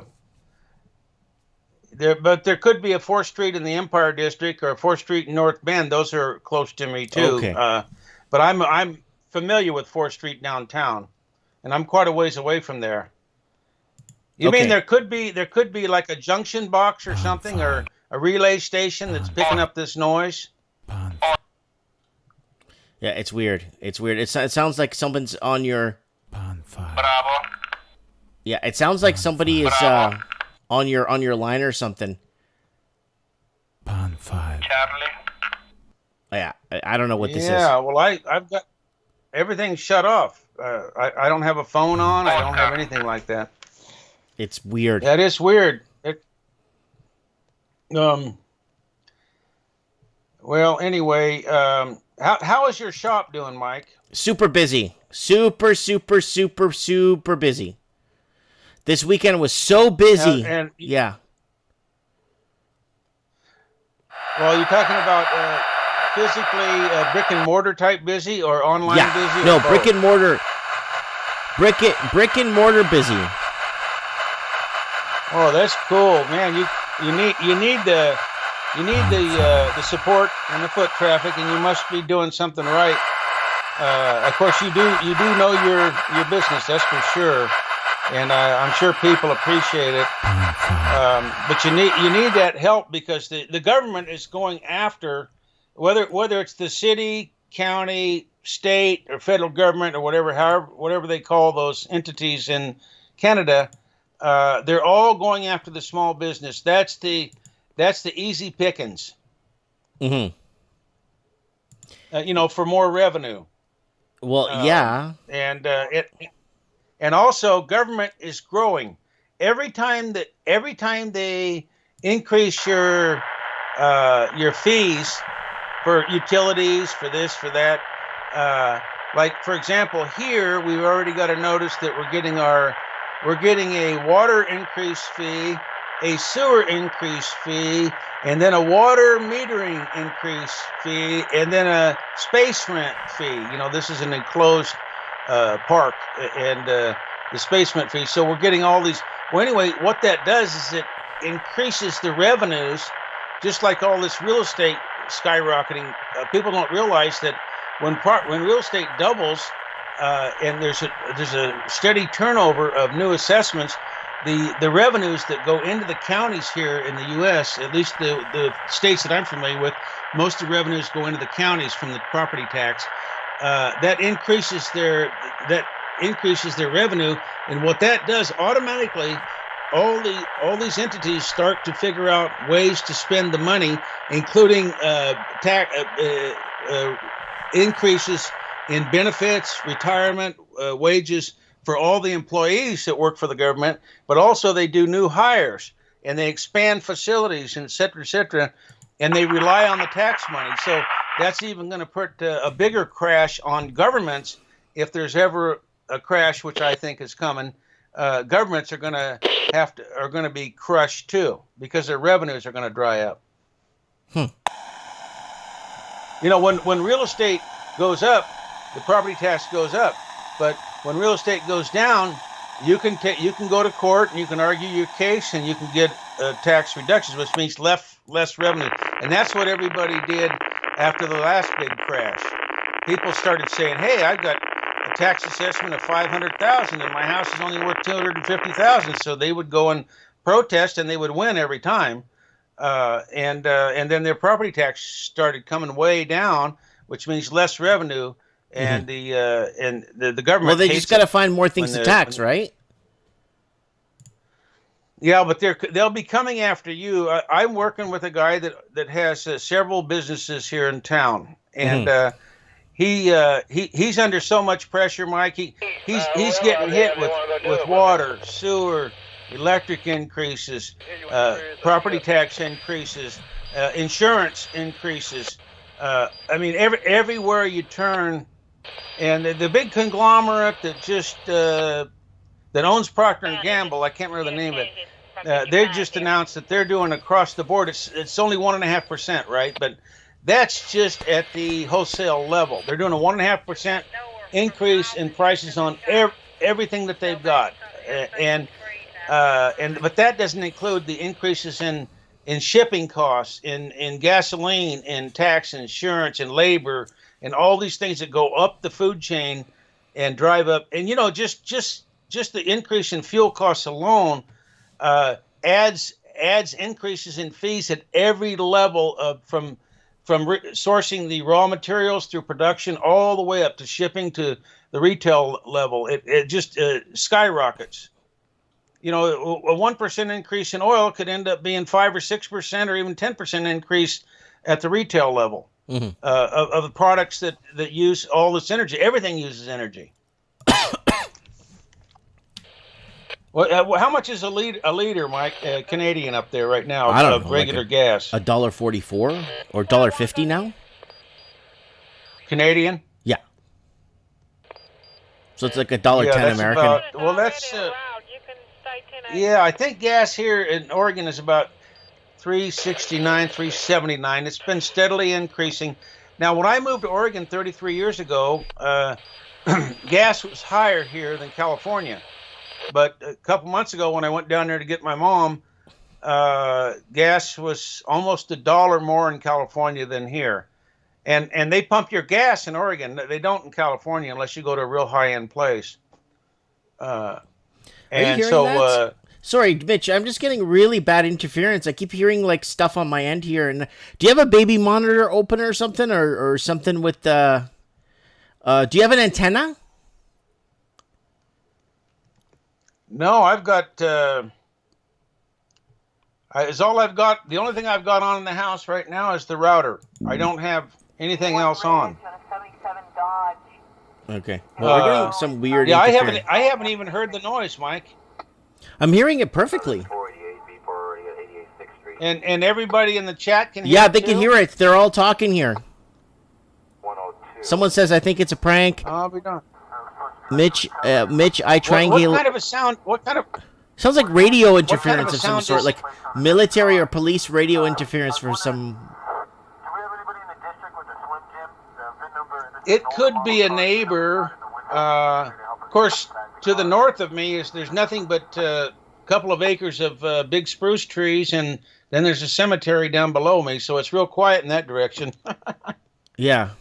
Gas is over $1.60 in Vancouver. Is it? Yeah. So that's like $1.35 American. Mike, I would not. Don't you have the feeling, like okay, lumber went up to way high, 1,000 a board foot U.S. dollar was the maximum in the past, but this time it went way higher than that. Well, now it's plummeted down to 600 or 700 1,000 board feet, but I don't think that's going to happen with oil. Mm-hmm. What do you think? No, oil's going to keep going up. Yeah. Oil's going to keep going up. That's my feeling. My feeling is the days of $12 a barrel. I think when I was a kid it was about $2 a barrel, but and it was not a fluke. That's just what it was. Mm-hmm. But I think the days of cheap oil are over, and I think that it's by design. Mm-hmm. The Green New Deal, the Agenda 2030. The Green New Deal. You got to take a train to like carbon. East Africa from California, and occasional Cortex has no idea what the hell she's talking about, and I love it. I love it. It just yeah. Anyways, Mitch, I'm in my third hour and 10 minutes here, and I'm having a tough time. Okay, we're going overtime. I'm tired, buddy. I'm tired. I don't know, this weird noise. Everyone's saying I'm clicking my mouse. No, what I'm doing is I'm clicking in the back windows here to see if there's something open back here on this side. You can't see my mouse cursor, but I don't think it's coming. Okay, is it coming from our Discord? No. Is it coming from here? No. So I'm back here clicking the windows, going through different windows here and my time and all that other stuff to see if there's some sort of I have my soundboard open here. Okay, my soundboard that I use with the... And we're going to have a lot of fun tonight. Woo! Right, we have our soundboard open, but I don't know where... I'm hearing like radio static. But anyways. On my end, Mike, it's perfectly quiet and normal, and I have... Everything is off. I live alone. Everything is shut down. Everything's off. I'm even sitting in the dark right now. And there's nothing on, and everything's quiet on my end. I can't hear any static. I can't hear anything except you talking. Yeah. Yeah. And I don't know. Yeah. People are saying but I'm anyway, clicking the... Yeah. Let me close with one thing that Socrates said. Did I tell you this before? Mm-hmm. An average person, a smart person learns from everything and everyone. An average person learns from experience. A dumb person already has all the answers. Right. Did I tell you that one? Yeah. Didn't Plato say person, that? Wasn't it Plato that said that? It could have been. That was that was Socrates' mentor. Socrates was Plato's mentor. But it could have been. One of them. I think Socrates is like Jesus. I think that there's not a single written narrative from Socrates, just like Jesus. It's only there's a couple of authors that wrote about Socrates later, after posthumously, after he drank the hemlock or whatever, after he died. There was a couple of guys that wrote about Socrates, but there's nothing that Socrates wrote in the world that exists. It's all secondhand, recollections. So Plato was the one of them. I read the Republic once, and one of them was the orator, the talker, and the other one was the more of a writer. And I must have been Plato that was the writer, because Socrates didn't write. So Socrates was the orator and Plato was the writer, if I got my memory correct. Anyway, I'll say goodnight, Mike, because you're running overtime, and I really appreciate your hard work, Mike. You got a great show. I appreciate you coming on, Mitch, and giving us some updates, a little bit of discussion pieces. I really appreciate it, bud. We'll have you on. We'll have the Mike. What's that show on Wednesday? Our financial show, okay? And if you have anything you want to add, let me know, okay? Yeah, you guys take care. And I didn't have any great jewels tonight. Sometimes I'm in good form, and sometimes so. So anyway, good night, and thanks for everything. Bye. Good night. Okay, that's Mitch. Yeah, some weird. I'm checking to see if I have any other Skype. There's nothing open on Skype. There's no Skype chats. I'm looking through here. I'm looking. Look, I got my soundboard open here with all my different soundboards. I have no.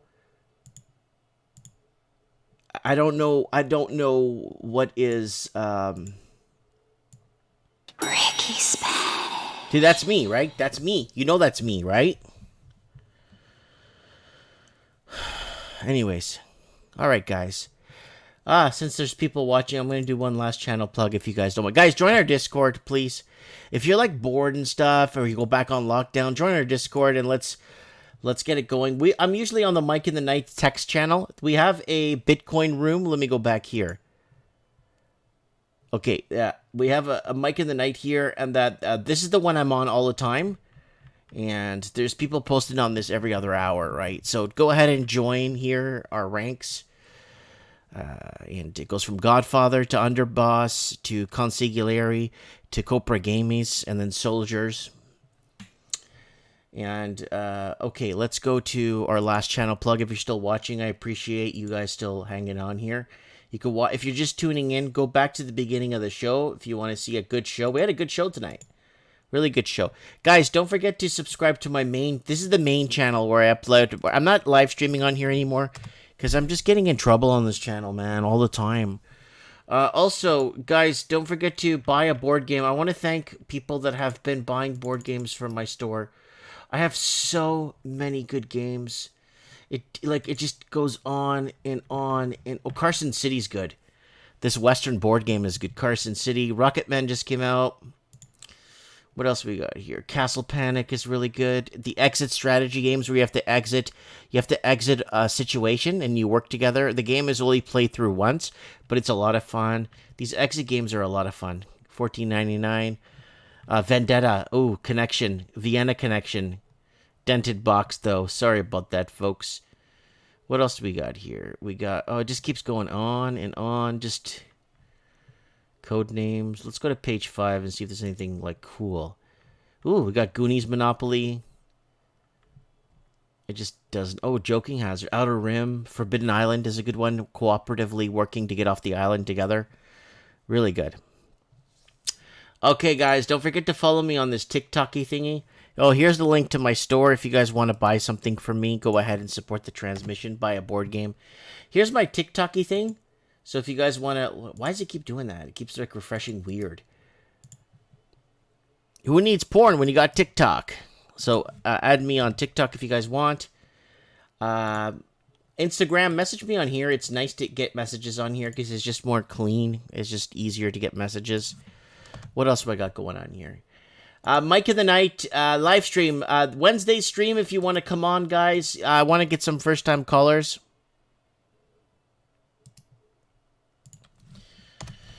Ben Savage is, wow, actually, Mike has a pretty nicely designed website with great pictures. Guys, don't forget to Mike in the Night. We're going to be we're entering the Dark Nights tomorrow. The Dark Nights are going to start. We're entering a season of Dark, and it's going to go for a while. And we're going to be on Dark Nights +5. It's going to be 5 days in, and I've been counting this down. And guys, it's going to happen, man. It's happening, and there's going to be some sort of a reset, and it's going to be huge. Artbydano.com. Don't forget to check out artbydano.com. Not your typical art. Get Dano, commission Dano to make your next masterpiece. You could find him at the Huntington Beach Pier in California. Lord Humongous. Come on, guys. Throw him over a few bucks, please. Please throw him over a few bucks. If you don't mind. And Ralphie.co.New Zealand. If you want to listen to 24/7 radio broadcasting from Auckland, New Zealand, where you could hear replays of Mike in the Night. It's getting there, guys. I'm tired. It's been a long night. And next week we'll have other guests on. We're going to get Kevin J. Johnson to find out what's happening with his mayoral run. I would like to know what's happening with him and what he's got going on. Wednesday's show, Ricky Spanish might not be in jail, so we're going to get Ricky Spanish on. Ricky Spanish. There's the link for the Discord there. Oh, those noises are gone, eh? That's really weird. I kept interrupting Mitch. I really wish I didn't, because he was... I'm sorry, Mitch, for interrupting. I just kept hearing these weird noises. I got new subscribers on this channel. Good. Thanks for subscribing, folks. I appreciate it. And, yeah. Check out the Suction Cup Man on YouTube. Great show, Mike. Great guests. Freedom, says Anna Key. And Margio says, I can't type right now. No, that's fine. If you're tight, don't worry about it. Don't go crazy, people. Don't go crazy, folks. So, Anarchy saying Sydney's been testing numbers this Tuesday. Will be interesting. Did the rally cause a spike? But you got to remember, they're in flu season there too, right? So, I don't know. You're talking about all man. All right, guys. Thanks for watching Mike in the Night. Thanks for being part of the channel and supporting in any way possible. Share this video. Get this out there. And if you guys know anything about that interference we got on the third hour, let me know. People are saying I'm clicking my mouse. No, I'm clicking through crap here trying to find out what I have on. And I think it was through Skype. It was really weird. Anyways, guys, thank you, LK. Thank Blunt News. Thank you, Mitch Madden. Thank you. Oh, I did have Discord and Mike in the Night up, but muted, perhaps. No. That wasn't Mike in the Night or Discord. Lost Together Forever. Thanks for coming down to see me. And, yeah, I guess we'll see each other soon. And, take care, guys. And if you can't take care, please stay safe. And, guys, watch for it. It's coming. I'm not making this. It's coming. We've been counting this down. It's coming. Darkness is coming, and this ain't a joke.